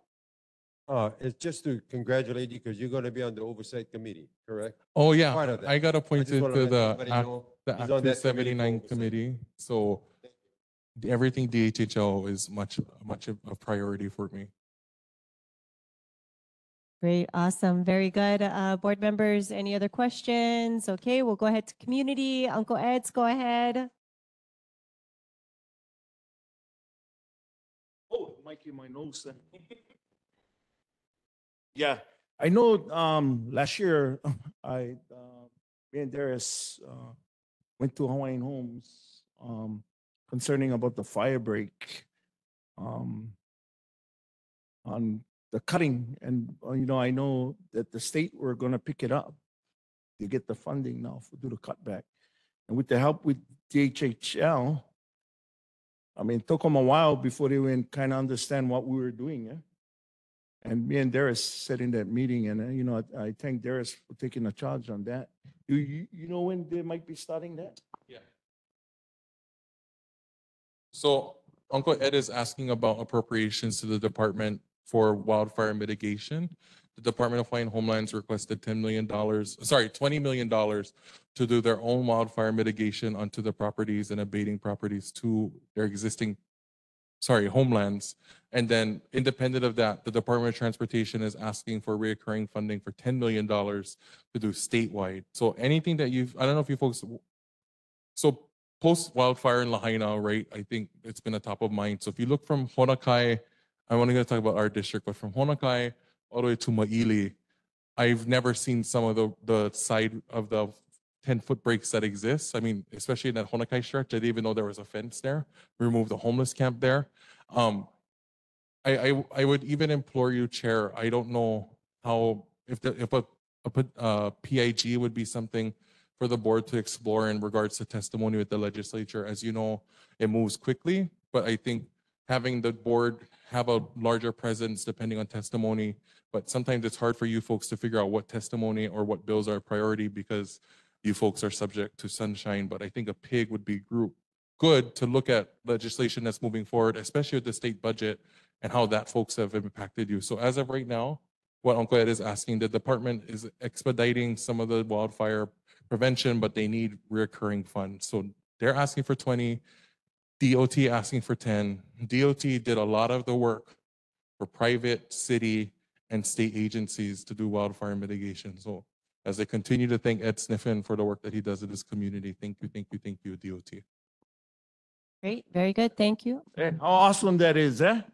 Now it's raining, everything will be back green. If we can get DOT to do the initially cut, and DHHL can do the maintenance after that. So I think it's a good thing. And when they start cutting the Keawe, can give them, we use Keawe. Keawe is like our oven. So instead of shredding them, you know what? Have the people that live along there take the Keawe. And one other thing with housing, hey, let's build a high-rise at Kaka'ako. Let's put the Kanakas in houses. Why are we figuring this all out, right? Why? Our high-rise would go up, would block the millionaires that in the back of us so they cannot see the kind. Hey, let's do it. Let's do it. We're talking about houses. Build a high-rise. Make it be our first. You know what? Our first Hawaiian high-rise. Why not? Why not? We need everybody to agree. And probably we need Scott Psyche to get on board too.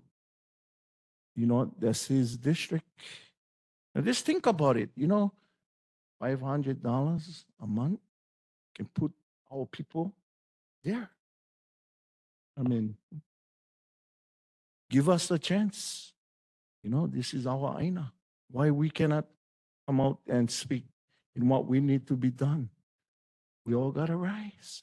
They came here, took our land. Now let's fight for get them back. Put up our buildings like how we're supposed to. You get the millionaire Japanese, the foreign countries coming here. Hey, they're putting up their high rise. Time for the Kanakas. Put up theirs. Okay, thank you very much. Thank you, yes. Great. Aaron, did you have a question for Representative Keela? Go ahead. Aaron, I read somewhere that the blood quantum already went down I don't know if you're still there, Kapua, to 132nd. So I am against high rises out here. That ain't country living. And country is like farming. And where we're going to put all the cesspool, all the sludge, just take it right out there so all the fish and, you know, everybody can enjoy and everybody can catch the fish. Okay, very good. Thank you, Representative Keela. Go ahead. The Office of Hawaiian Affairs has expressed that housing is a priority this legislative session, but they are not pursuing anything in regards to Kakako Makai. But I think then again, it would be important, I think, for you folks to hear that from them. So I will make sure that we can get them out here into the community. And I think in regards to some of what Uncle Ed is mentioning, that it is important for some of those state agencies to know what the priorities are, and that the state did adopt the intent to want to lower the blood quantum, but until the act of Congress is amended, the state law does not take precedence because it's a federal congressional act. So. Okay, very good. Thank you very much. Okay, I believe that's it. Tomorrow, please visit us at the Capitol. Hold on one second. Auntie Kapoor, did you want to make one last statement? I see that your hand is up. I missed you the last time. I don't want to miss you again. Yeah, sorry about that, babe. Okay, so regarding that Act 80, I think we need some beneficiary consultation as from the beneficiaries act to its positive and or negative impacts.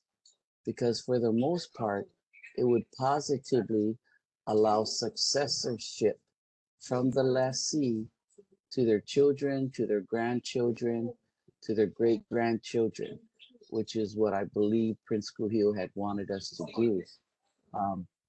And the things that need to be reviewed at the federal level would primarily be those items that would adversely impact the beneficiary.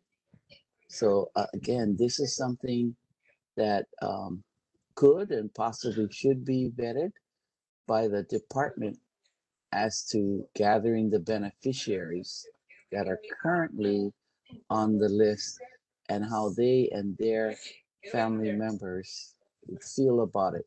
Does it really need to go through Congress? What is the adverse impact? And if there is none or minimal, then maybe we don't. You know, so it's something that I think we should consider, because if it's 95% advantageous to our families, then why should we need Congress to say, yes, it's good for your families? But even for that 5%, it should be identified and it should be validated and then as well considered. But I think this is one of those at state level is something that should pass. And you would know better, Darius, as well as the other legislators. Mahalo. I will only just say that because the state is following a federal mandate, that is the reason why the amendment is needed from Congress. But I would only preface that we just need to be careful, because once you amend an act, that it's hard to go back, and you don't want the wrong people touching the right piece of legislation. And I think that's just been some of the concern. I won't speak for Congress, but I think that's some of the concern. Chairs yeah. Okay. And very good. seeing nothing else, Chair, I welcome. Yes.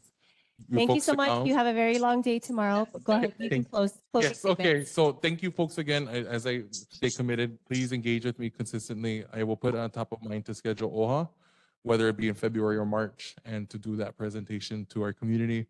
And we have a session tomorrow. Please feel free to join us. I know you have to be there tomorrow too, Chair. So please stop by, or if any of you folks want to stop by.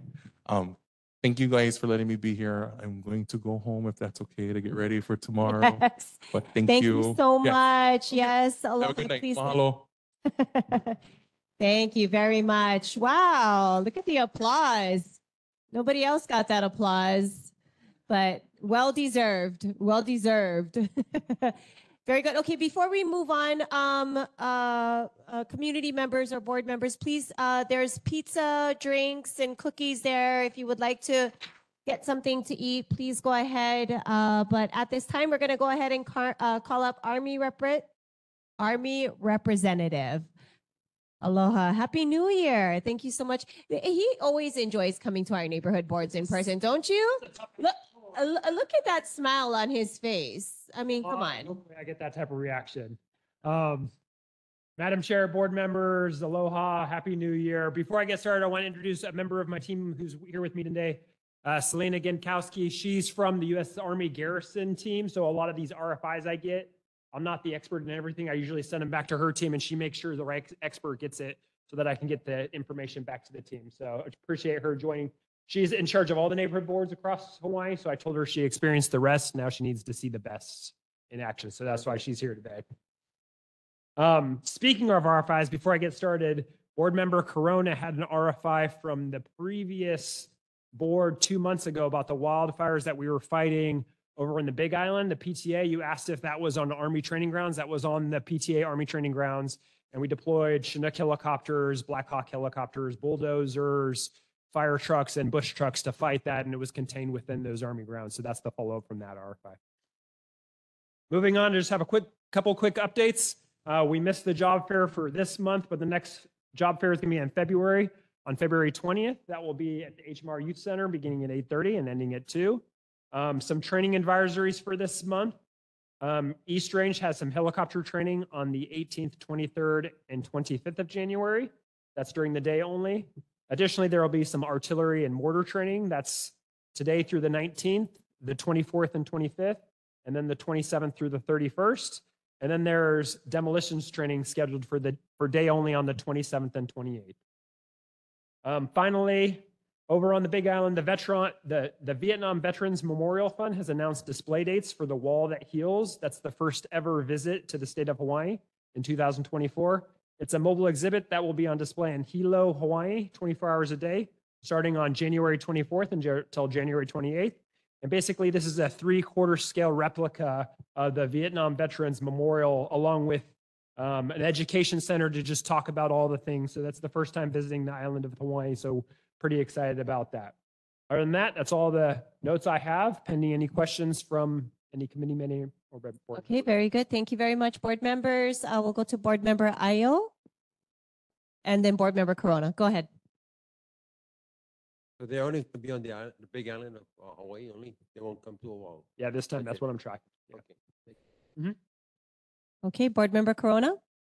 Oh, no. Being correct. Maybe I'll phone a friend.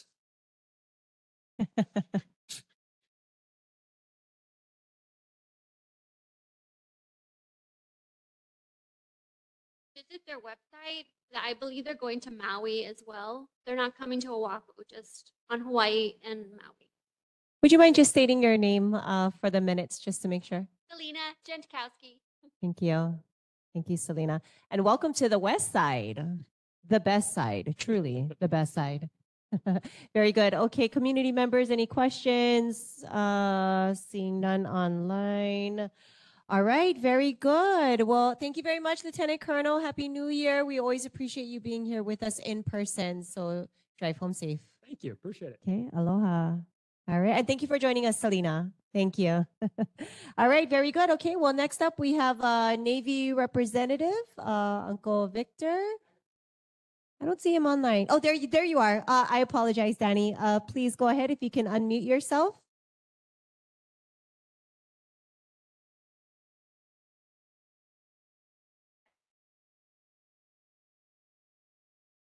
Danny, if you can hear me, you can unmute.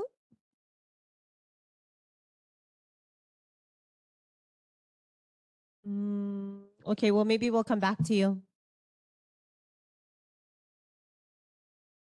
Okay, go ahead, Uncle Vic. And then if he jumps in, then we'll switch off. All right. Happy New Year, aloha. Happy New Year, Brother Paul. There he is. Yeah, go ahead, Danny. Go ahead. Hello? Yeah, I'm not sure. Can you hear me? I'm sorry. We can hear you, Danny. Can you hear us? Okay. Yes, yes. Okay. Aloha. Go ahead. The floor Happy is New yours. Year. Sorry about the connection. I'll try to go through real fast so that we don't break off again. Have three things that I wanted to highlight from the report that we sent you all earlier. One is the Joint Task Force Red Hill began removing the residual fuel from Red Hill. There's about 64,000 gallons still that hasn't been removed through the gravity defueling. So they'll be working on that part. Currently, they've already removed more than 104 million gallons of fuel from there. This week also begins the formal transition with the Navy Closure Task Force. They will be removing the remainder of it and working on cleanup and remediation. So the turnover take the next months between the Joint Task Force and the Navy Closure Task Force. And also the last point is the Joint Task Force Red Hill and Navy Closure Task Force will jointly host a transition open house on February 7th. So if community members have questions and want to learn more about what's going to happen during the closure and cleanup remediation, they can go there. It'll be at the Keihi Lagoon Hall. So with that, I will hand it over to Uncle Vic with the rest. Thanks, Danny. Back again, Victor Flynn, Thank you, Danny. Naval Facilities. Oh, we got some heavy weather January 8th. Leeward Coast got hit with a lot of rain, a lot of wind. And on January 9th, the police conducted a site survey of Kolikoli Pass Road. It was all choked with rocks and rock slides and debris and all kinds of stuff. So the road was closed. I made sure that our Leeward neighborhood board chairs and our legislative reps all knew about it right away. Also, the police put in an emergency work order to that fact to clear that road and clear it quick, and we did. 2 days later, I wrote back to everybody who I initially contacted, let them know. Road's open, good to go. Also, on January 9th, did a site survey of Pa'akea. Make sure it was good. I spoke with a few of the residents. Road is passable, and that's good news as well. But with the board's blessing, and as a stakeholder, the Navy would like to keep the Waianae Coast emergency access route in the public's eye. So if anything develops, I'm going to let you guys know. And you have any questions or concerns, let me know, and I'm going to forward that info. All right. Now, this one on January 26th, the Navy was invited to participate. What's that? January 26th is this year. Yes, ma'am. Navy is invited to participate with the Waianae Community and Military Initiative meeting. This is going to be behind McDonald's at the Hawangji Church. Topics of discussion for the Navy will be access to cultural sites at Lulu'ule, disaster prep and planning, Kolikoli Pass Road, and community proposed amendments to the Kolikoli Pass MOU. So hopefully, Nanakuli community and legislative leaderships are invited to participate in this as well. I brought this up at the Waianae board. And Lulu'ule and Kolikoli Pass and the Waianae Coast Emergency Access Route all falls within your kuleana. So the meeting is at 10 o'clock on the 26th. And the point of contacts would be the Waianae Upuna Council or the Army. General Okamura. Yeah. So I pray that in the future, when it comes to stuff like that, we keep our Nanakuli community leaders and legislative leaderships in the loop. Last is kind of heavy. The Navy is coordinating with Make-A-Wish Foundation and the Miller family Their young daughter is very, very sick. She wishes to see the Navy ships and meet lady sailors, and the Navy intends to make sure that the young Miller girl gets her wish. With that being said, oh, Dave, and I have an answer for you as well. Department of Health dictates to the Navy how much water we can use per day, and specifically how much water we can use to flush out that Red Hill well. Department of Health is our regulator, or one of our regulators, and they've allotted 5 million gallons per day for the flush. Now, we're in discussion with Department of Health. As our regulator, we're asking them if we can reduce that number. But that's a heavy issue as well with water supply and everybody. We're taking all this water from the same big aquifer. And the Navy acquired I brought this up earlier, $15 million of REPI funds to help with the watershed protection programs, not only Ko'olau, but Waianae as well.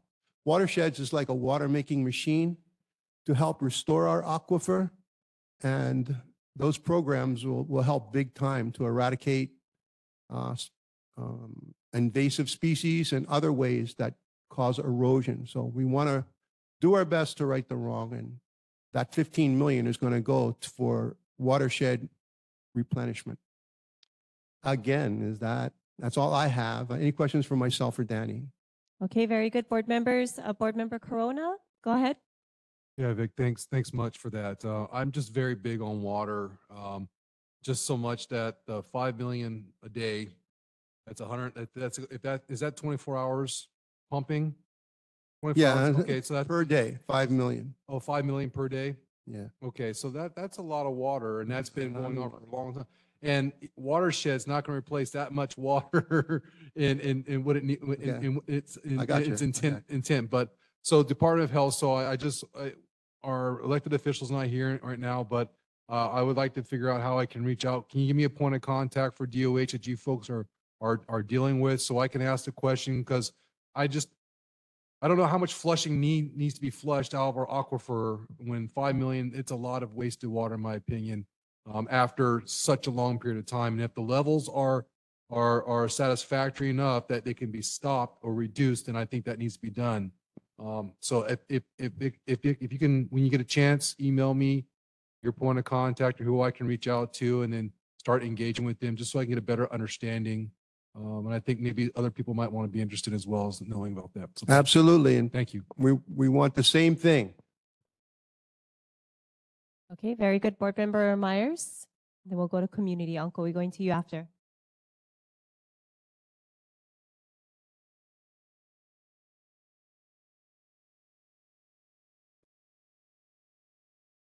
Thank you. Are we on? Okay. The yellow, no, like me. For the Red Hill, the empty tanks, you guys had hired a consultant to get community input as far as how to use those empty tanks. Kalamai, if I missed the email, or was there a report as far as what was the outcome of the community input, how they want to use it, and what does the Navy say about it? So when is a report going to be provided to the community as far as what was suggested by the community members and what did the Navy decide to do? Mike, Danny, can you answer Jermaine's question on that?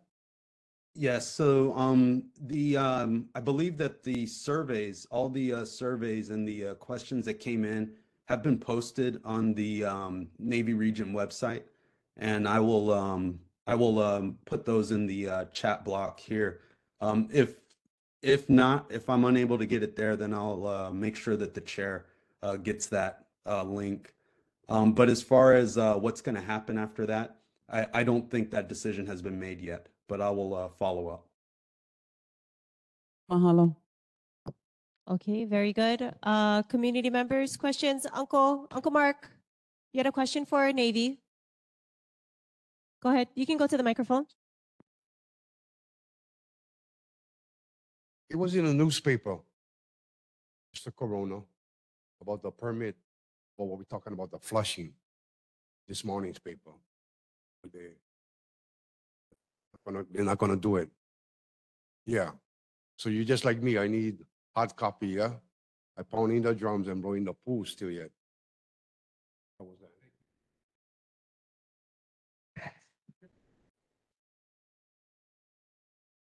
Oh, again, you guys must think only come up here a little bit, blow some air, but this brother know what he's talking about. Can guarantee you that. Hey, I want to thank Flint. You know, he gave back a lot to our Kiki, you know, with our pop one. He was our medic. Oh, Kalana, when Kalana was playing youth football pop one. And is that Danny? Hey, Danny, I got a couple questions. With this project up Red Hill, for me, I worked on those tanks before, 25, 30 years ago. I was one of the main guys that gas-free those tanks. We needed to be clean. I did a lot of those tanks up there, maybe about 9 of them. I know the ins and out on the tank. Hey, Danny, I have a question. On the defilling, I know the pump can only take down, whether it's JP5 or diesel, or whatever you guys got up there, to a certain amount, and the rest got to be pumped out on a bulk floor. Is the guys that working on this project, are they locally, or they brought in guys from the mainland?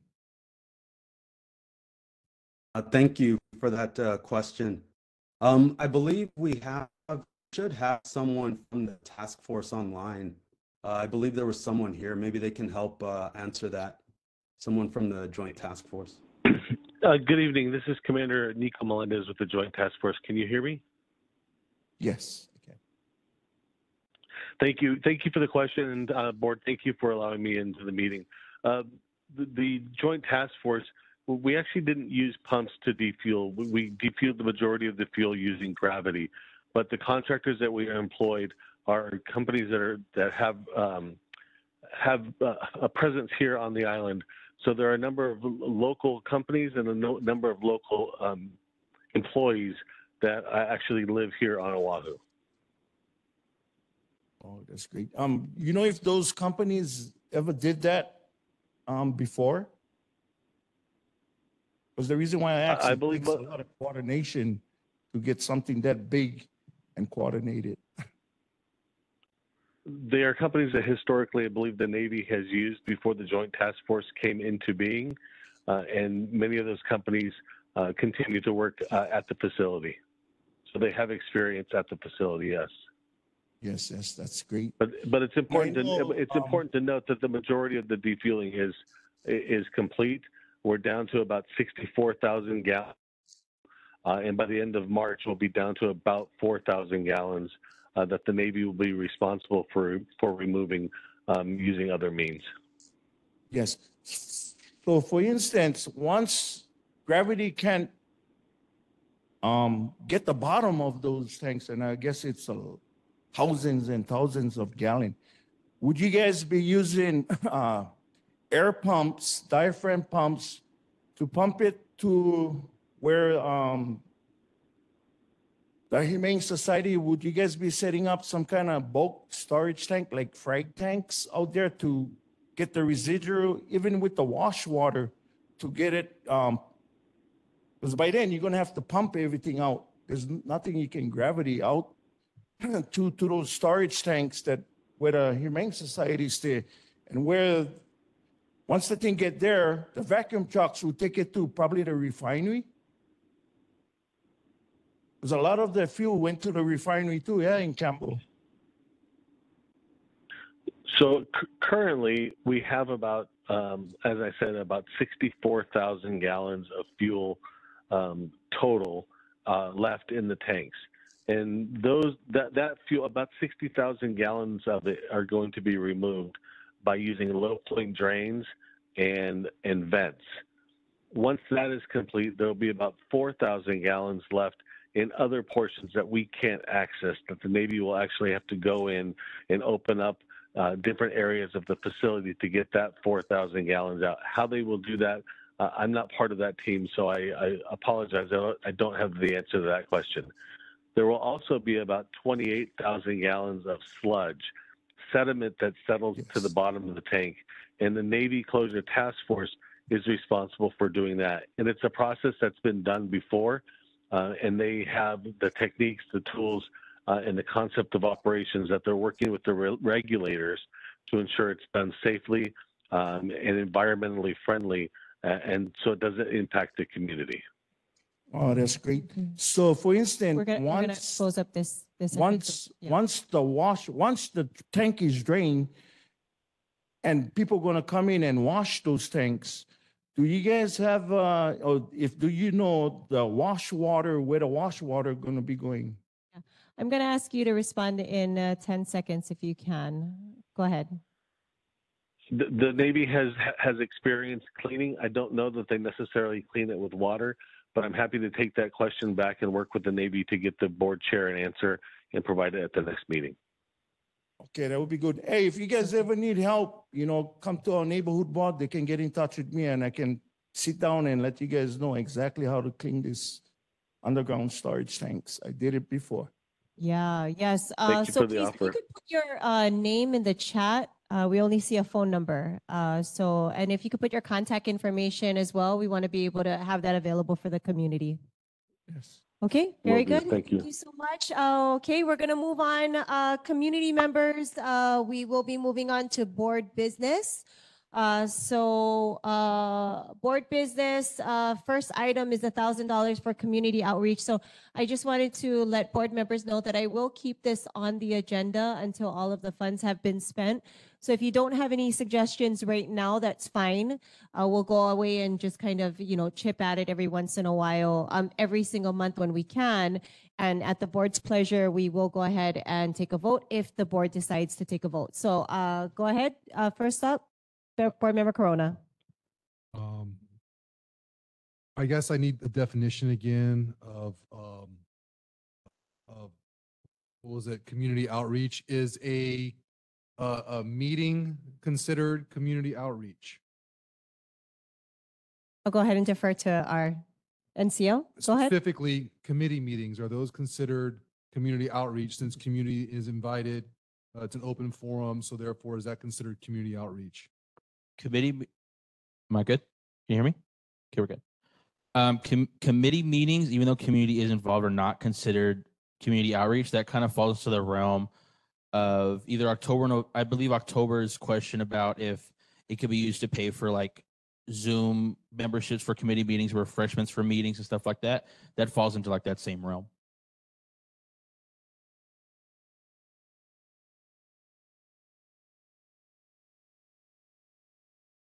It's okay. Board Member Augustin. Sorry to interrupt you. So I would like to propose that use of the $1,000 be allocated to a rental vehicle of about 15 passengers to bring members of the community to the legislature this session in terms of supporting the bills that are going to be impacting the members of our community, be it DHHL, be it with water and land. So whatever concerns our community have brought forward tonight and in previous meetings, we can help to be a part of what's happening in the legislature for bills. So I did look up the cost analysis for a 15-passenger van on island is about $200 a day. I'm not saying that that's something that we can potentially afford with the 1,000 altogether, but if there is something that we can mobilize the community, even to get them started with the process of testimony in the Capitol, and then from there, maybe they can go independently on their own once they understand the process.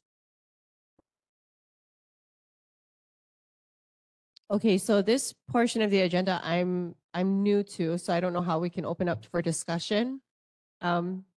Jeffrey, how do we do that? As far as the proposition for the van goes, I'm not entirely too sure if that is something that could be where the $1,000 can be allocated. I can double check first thing tomorrow and send a follow-up email.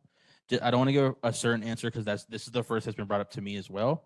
So I'll follow up first thing tomorrow and see if that's something we can get allocated, and I'll include all the board members in that email.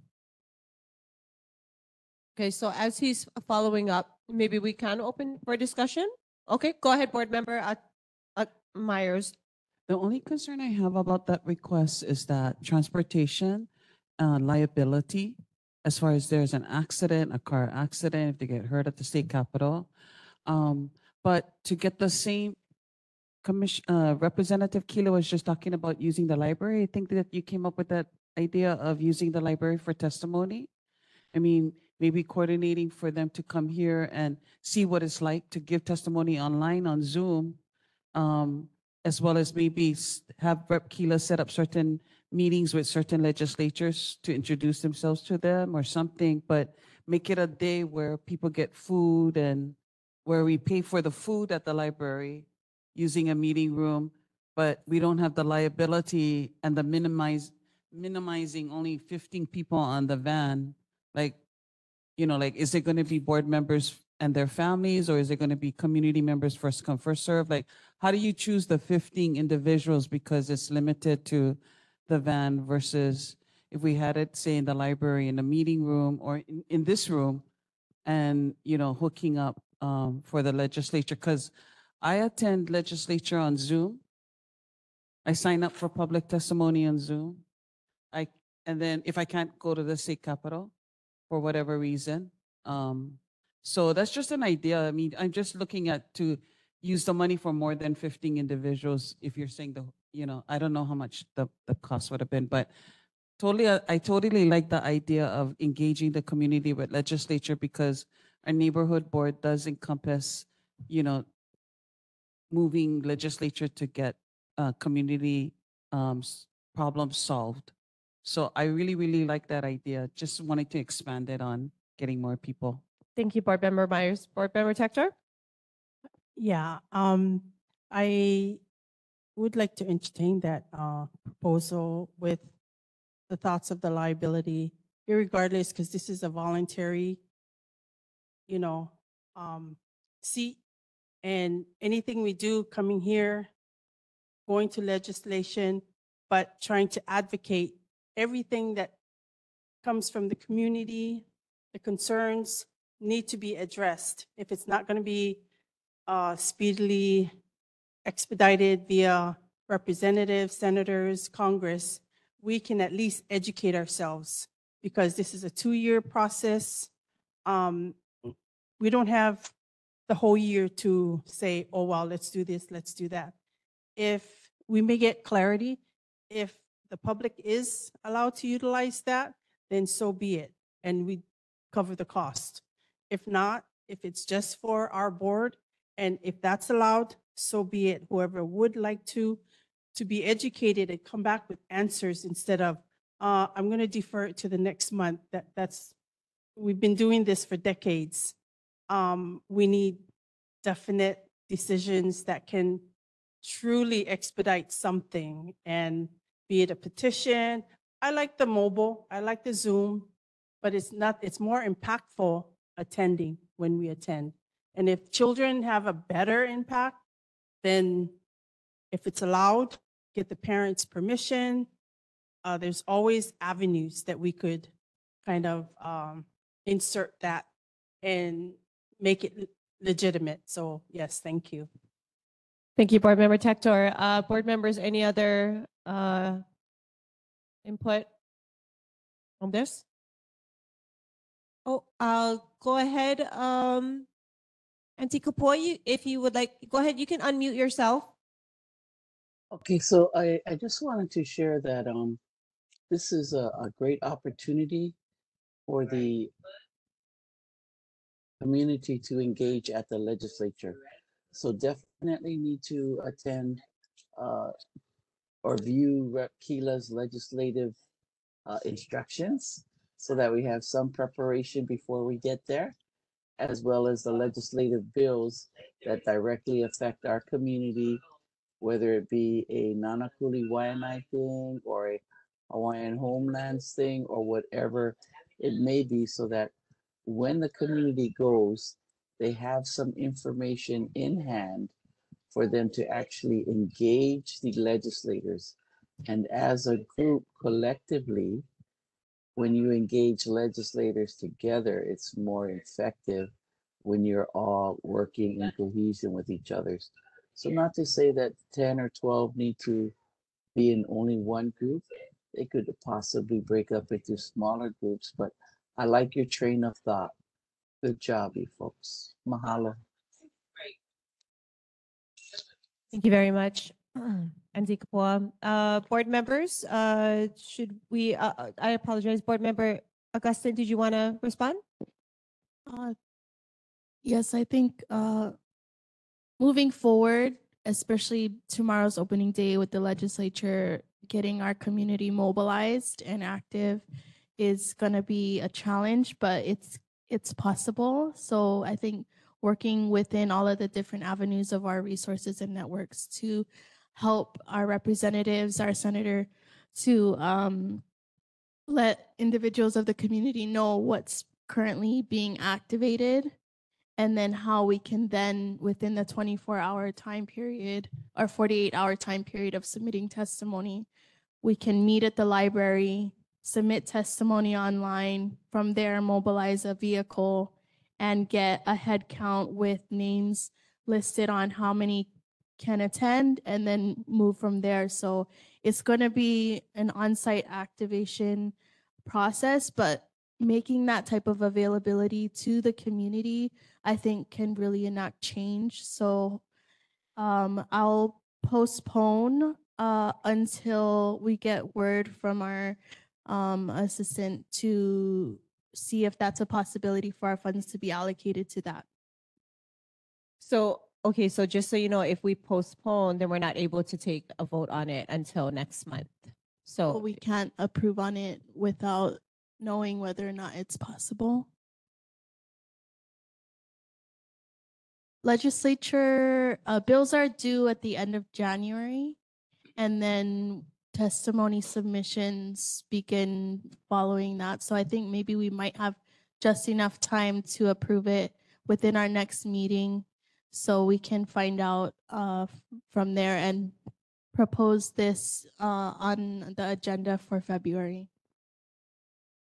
okay, very good. So we'll table that until next month. Well, Board members, any other? Oh, go ahead. Yeah, to follow up on that, why can't we take a vote, and whether we agree with it or not, but take a vote on it on the assumption or on the caveat that it's all based upon what NCO says is authorized.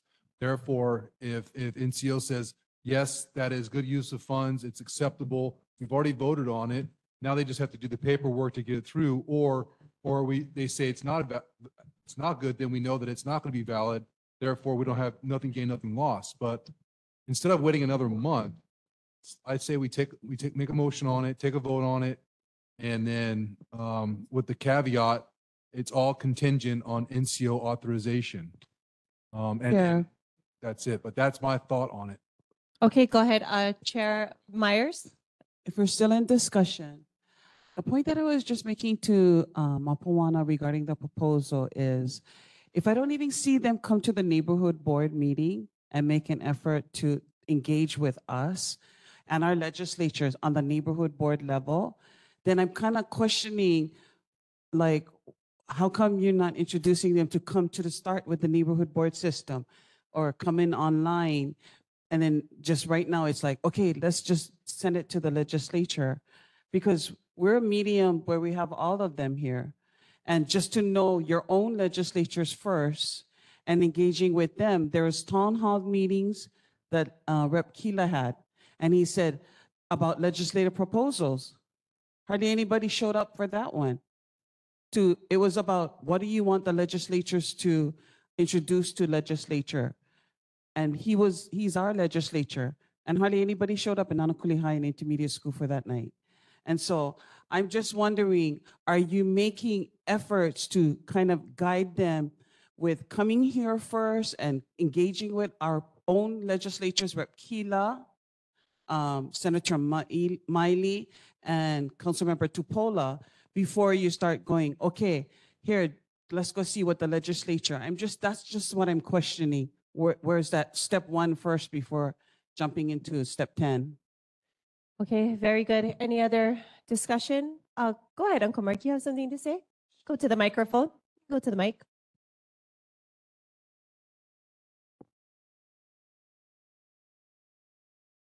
Having the ban, right? That's what you're bringing up. This is just for you folks? For everybody? Oh, okay. I mean, you can come here. You guys want to ride the van, ride the van. I guess she got a vendor and that's $1,000. You got to get the decision, but Mr. Corona said, just take a vote. Yes, I believe the cost was $200. Was the cost $200? Okay, very good. So thank you so much, Uncle. Board members, any other discussion? If not, we'll have to make a motion to take a vote. I'd like to make a motion to allocate funding for transportation from our $1,000 allocated budget to transport members of the community to the legislature on bills pertaining to concerns of the community. Okay, very good. Do we have a second? Oh, go ahead. Contingent on the approval of the neighborhood commission. Okay, so the motion is to allocate 200 of the $1,000 to be used to rent a 15-passenger van to transport community members from our district to the Hawaii State Capitol, contingent on approval from the NCO, if we can use that for the funds. Do I have a second? I second. Okay, so we'll go ahead and take a roll call vote. Go ahead, I'll give Jeffrey the microphone. Okay, so I'm gonna go down the list that I have just in this order. If you could please confirm your vote in the mic just for minute's sake, for the record. And again, just to repeat, the motion is to allocate funding to transportation for a 15-passenger van to transport community members to observe legislature pending NCO confirmation. IO?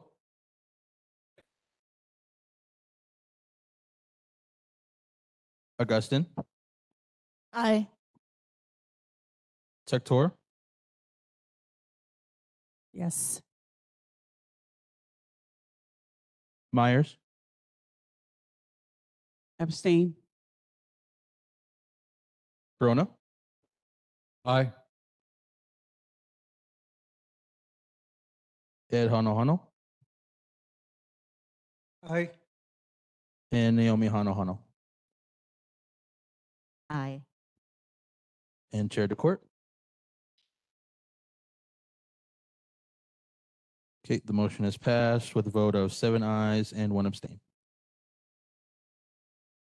Okay, board members, any other suggestions? If not, as I had stated earlier, we will keep this on the agenda until all of the funds have been utilized. Okay, we're going to move on now to approval of Tuesday, November 21st, 2023. Oh, go ahead. Carol Pelikai, did you have a question? You took your hand down. Okay, we are moving on. Okay, very good. So board members, approval of Tuesday, November 21st, 2023 regular meeting minutes. Sorry, do we have a, so we're going to take a vote. Okay. Sorry, I haven't done this for so long. I feel like, what do we take a voice vote? Okay, let's do a voice vote. Okay, all in favor of Tuesday, November 21st, 2023 regular meeting minutes. All in favor, say aye. All opposed, say nay. Any abstentions? Oh, okay, all right. That's 8 ayes, 1 abstention. Okay, and then next is, oh yeah, we recessed in December. Okay, November 2023 board member attendance at committee meetings. I'm gonna go ahead and give the microphone over to Jeffrey. Again, board members, your community attendance for November 2023. Okay, again, so I'm just gonna go on the line that I have. Again, please use the mic for the sake of the minutes. Member IO. Okay. Yeah, this is just for November. Member Augustin. She's checking her calendar.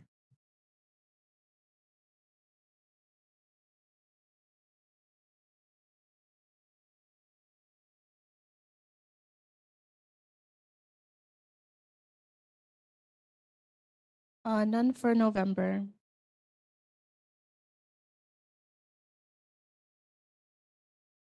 To Keela's Town Hall at Nanakuli High and Intermediate. That was it. Member Tector. Keela's closing campaigning, and then the Nanakuli PTSA, and also the Park and Recs and education. Member Myers. Keela Town Hall, DHHL meetings, Waianae Neighborhood Board meeting virtual, and the Tupuola's crime prevention, crime town hall. Member Corona. Yes, I attended Representative Keela's town hall for November. That's it for November. And then I had I had a transportation committee meeting in November as well. Ed Hanahano. Naomi Hanahano. And Chair to Court.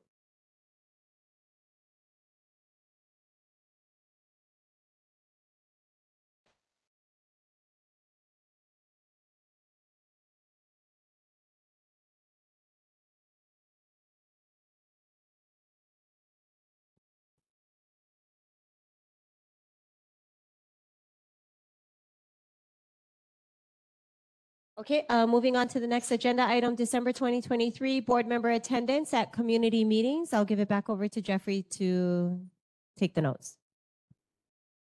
Okay, so just again, this is just for December. Member IO.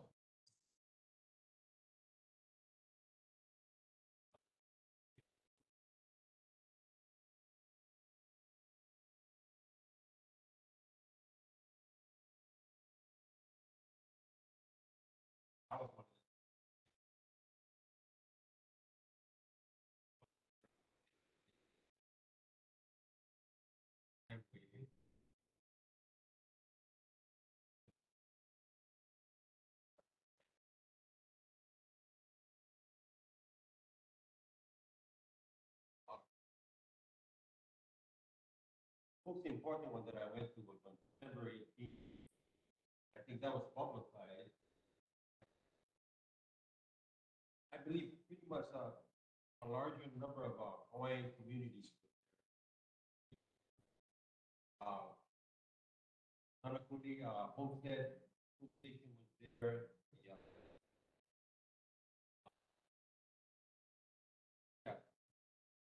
Yeah. Other Nanakuli. Waianae Homestead. The meeting was brought up by DHG. That's their regular quarterly or annual meeting, if I'm not mistaken. I don't want to use this moment now, regardless. I have it here.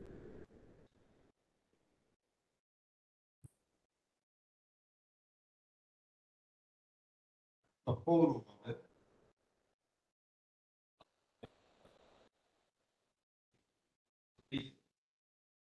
Their priority project. Their priority project now.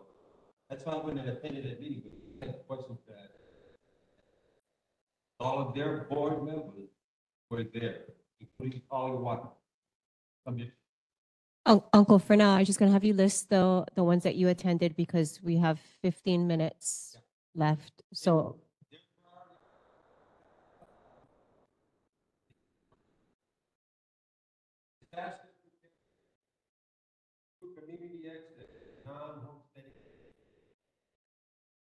there, we talked about it. Improvement for health and safety. Establish community-based education programs. That's what we're doing right now. Identify and pursue opportunities for Pono economic development and community action.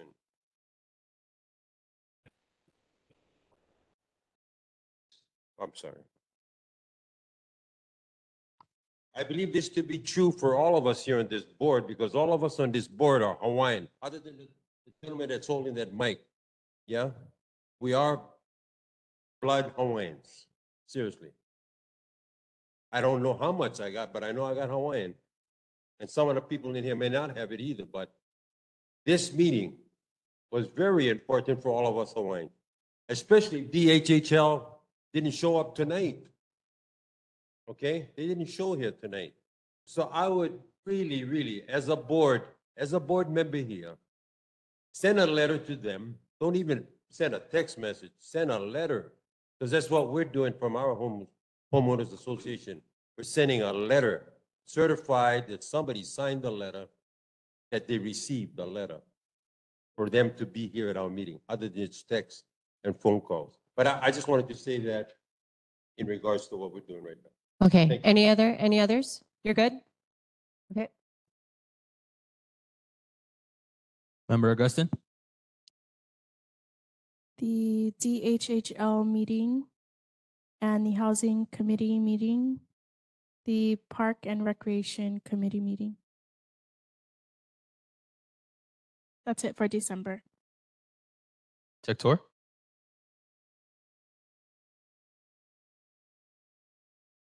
DHHL meeting.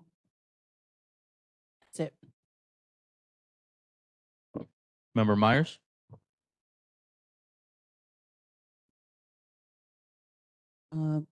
December meetings. Oh, I thought we were doing November and December.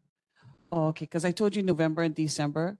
So December's one was the crime prevention with Tupola, but November and December both had DHHL meetings and town hall meetings for Kila. Both November and December. Member Corona? Yes, the hosted meeting by council member Tupola, the crime meeting in Waianae. The legislative town hall hosted by Senator Shimbakuro and Representative Gates. And then Operation Blue Light. That's it. Ed Hanohano? Naomi Hanohano? None. And Chair to Court. Waianae Parade, Waianae Christmas Parade, City of Joy Food Drive, Sustainable Saturdays, Councilmember Tupola's Crime Town Hall, Neighborhood Security Watch Meeting, Christmas on the Ave, DHHL meeting, Housing Committee meeting, Shine Movement sign waving, Hui meeting at Nanakuli High School, Waianae Comp, Coconut Tree planting meeting, and Town Hall with Senator Shimabukuro. That's it. Okay. All right. Very good. Thank you. Okay. We're going to go ahead and move on to committee reports. First up, Transportation Chair, David Corona. I did not have a transportation meeting in December. Okay. We'll move on to Housing and Zoning, Chair David Corona. Yep, so I did have the housing committee meeting on December 18th. I think it was December 18th. Discussing green homes, Lualule 2, 120 home development behind Sack and Save. It was a productive meeting, more of a it was an uninformal event. We all kind of had a talk session. Good information. However, the next meeting that was scheduled is for tomorrow. However, the developer reached out and stated that they weren't prepared and they had some other things that have come up and they asked to cancel that meeting. So I'm going to recommend that I cancel my committee meeting for tomorrow because that was the only agenda item I had. And then I'll reschedule them for February, which I do believe should help you make your decision about not having them. My suggestion would not to have them on the agenda for February until they are able to meet their committee obligations. And so I didn't know about it until I just found out about it. So that's why I waited to let you know tonight. So I'm going to send you an email just to sit there and say cancel, and then I will redo it. And I'm also regarding those committees, like I said, I'm struggling because I originally had it scheduled for the second Wednesday of the month, but it conflicted. So I moved it to the third. But then I'm like, I'm not sure I like it on the third because it's the day after the board meeting. So I don't know. I'm gonna look to try to move it. Having it in my Ely is okay. I'd rather have it here, but it costs $20 every time. I'm not gonna pay $20 out of my pocket every committee meeting. So I'm up in arms right now. So I'm gonna talk with my vice chair for the committee and then see what kind of we can change up about it. But canceled for tomorrow, rescheduled for February, which also will go in conjunction with the transportation. Very busy 2 meetings. Thank you. Okay, very good. Thank you very much. Okay, so we'll go ahead and move on to Park and Recreation. Chair Tector, report. None for the month of December. Okay, moving on to Education, Chair Malia Augustin. We held a meeting December 12th, Kalaniana Ole Beach Park, with attendance for 3 people, me, board member Tector, and board member Io, and discussion relating to meeting with principals to help with capital improvement projects and submission of that. So a meeting will be scheduled with principals independently by school for the month of January to assist with submissions and discussion of concerns brought up with students having fireworks and popping fireworks around the community and on campus, as well as concerns Representative Keela had brought up with the vandalism and robbery, as well as a resolution proposal from board member Io for the SRO to have more involvement of the community to mentor and bring up students in safety.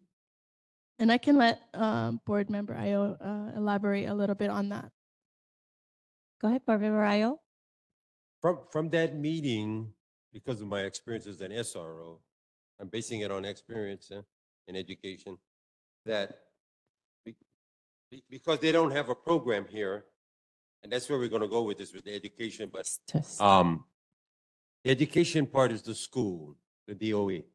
The public safety part is the violence that's on the school campus. So who handles the violence on the school campus would be a police officer. Okay, so it goes back to the police department and why they're not having a program as such, an SRO program. Okay, and I brought that question up with Officer Pagan, Roland Pagan, at the Waianae Kupuna Council meeting that I attended. And he says, well, Maui has a program, but we don't because we don't have the manpower. And I understand that part, not having a manpower. Okay, but if Maui being through what they've already been through and what they're still going through right now, that they still have this program, the SRO program, intact. They have 1 sergeant and 6 police officers dedicated for that one program. That's what I found out by calling Maui. So I researched some of this. And so this Zoom meeting that's being presented by Andra Tupola come this Thursday. I believe I got it and Chairman got it. She got the same email I got, but she's on the list. And I just sent it to you. I believe that's an important meeting or Zoom meeting to listen to the police officer that's going to talk. That's Sergeant Phillips from Maui Police Department. He's gonna be there at this meeting. He's the one that's giving the presentation, actually. Okay, but that was it from our meeting. It Thank you. came from the committee meeting. Yes, it's stemmed from there. So we're looking forward to the meeting, Zoom meeting on Thursday. That's Okay, it for education. Very good. We'll move on to public health and safety. Chair Health- Augustin. Public health and safety, we had it in attendance for people, myself, board member Io, board member Tector, and a member of the Waianae Neighborhood Watch, and discussions on the amount of violence and safety issues amongst the public. So we'll be working further with Nanakuli Neighborhood Watch to address some of the concerns and integrating that with the SRO program as well. Thank you. Okay, very good. All right. So announcements, board, I apologize. Announcement, next regular board meeting Tuesday, February 20th, 2024 at 7 p.m. at Nanakuli Public Library, also via WebEx.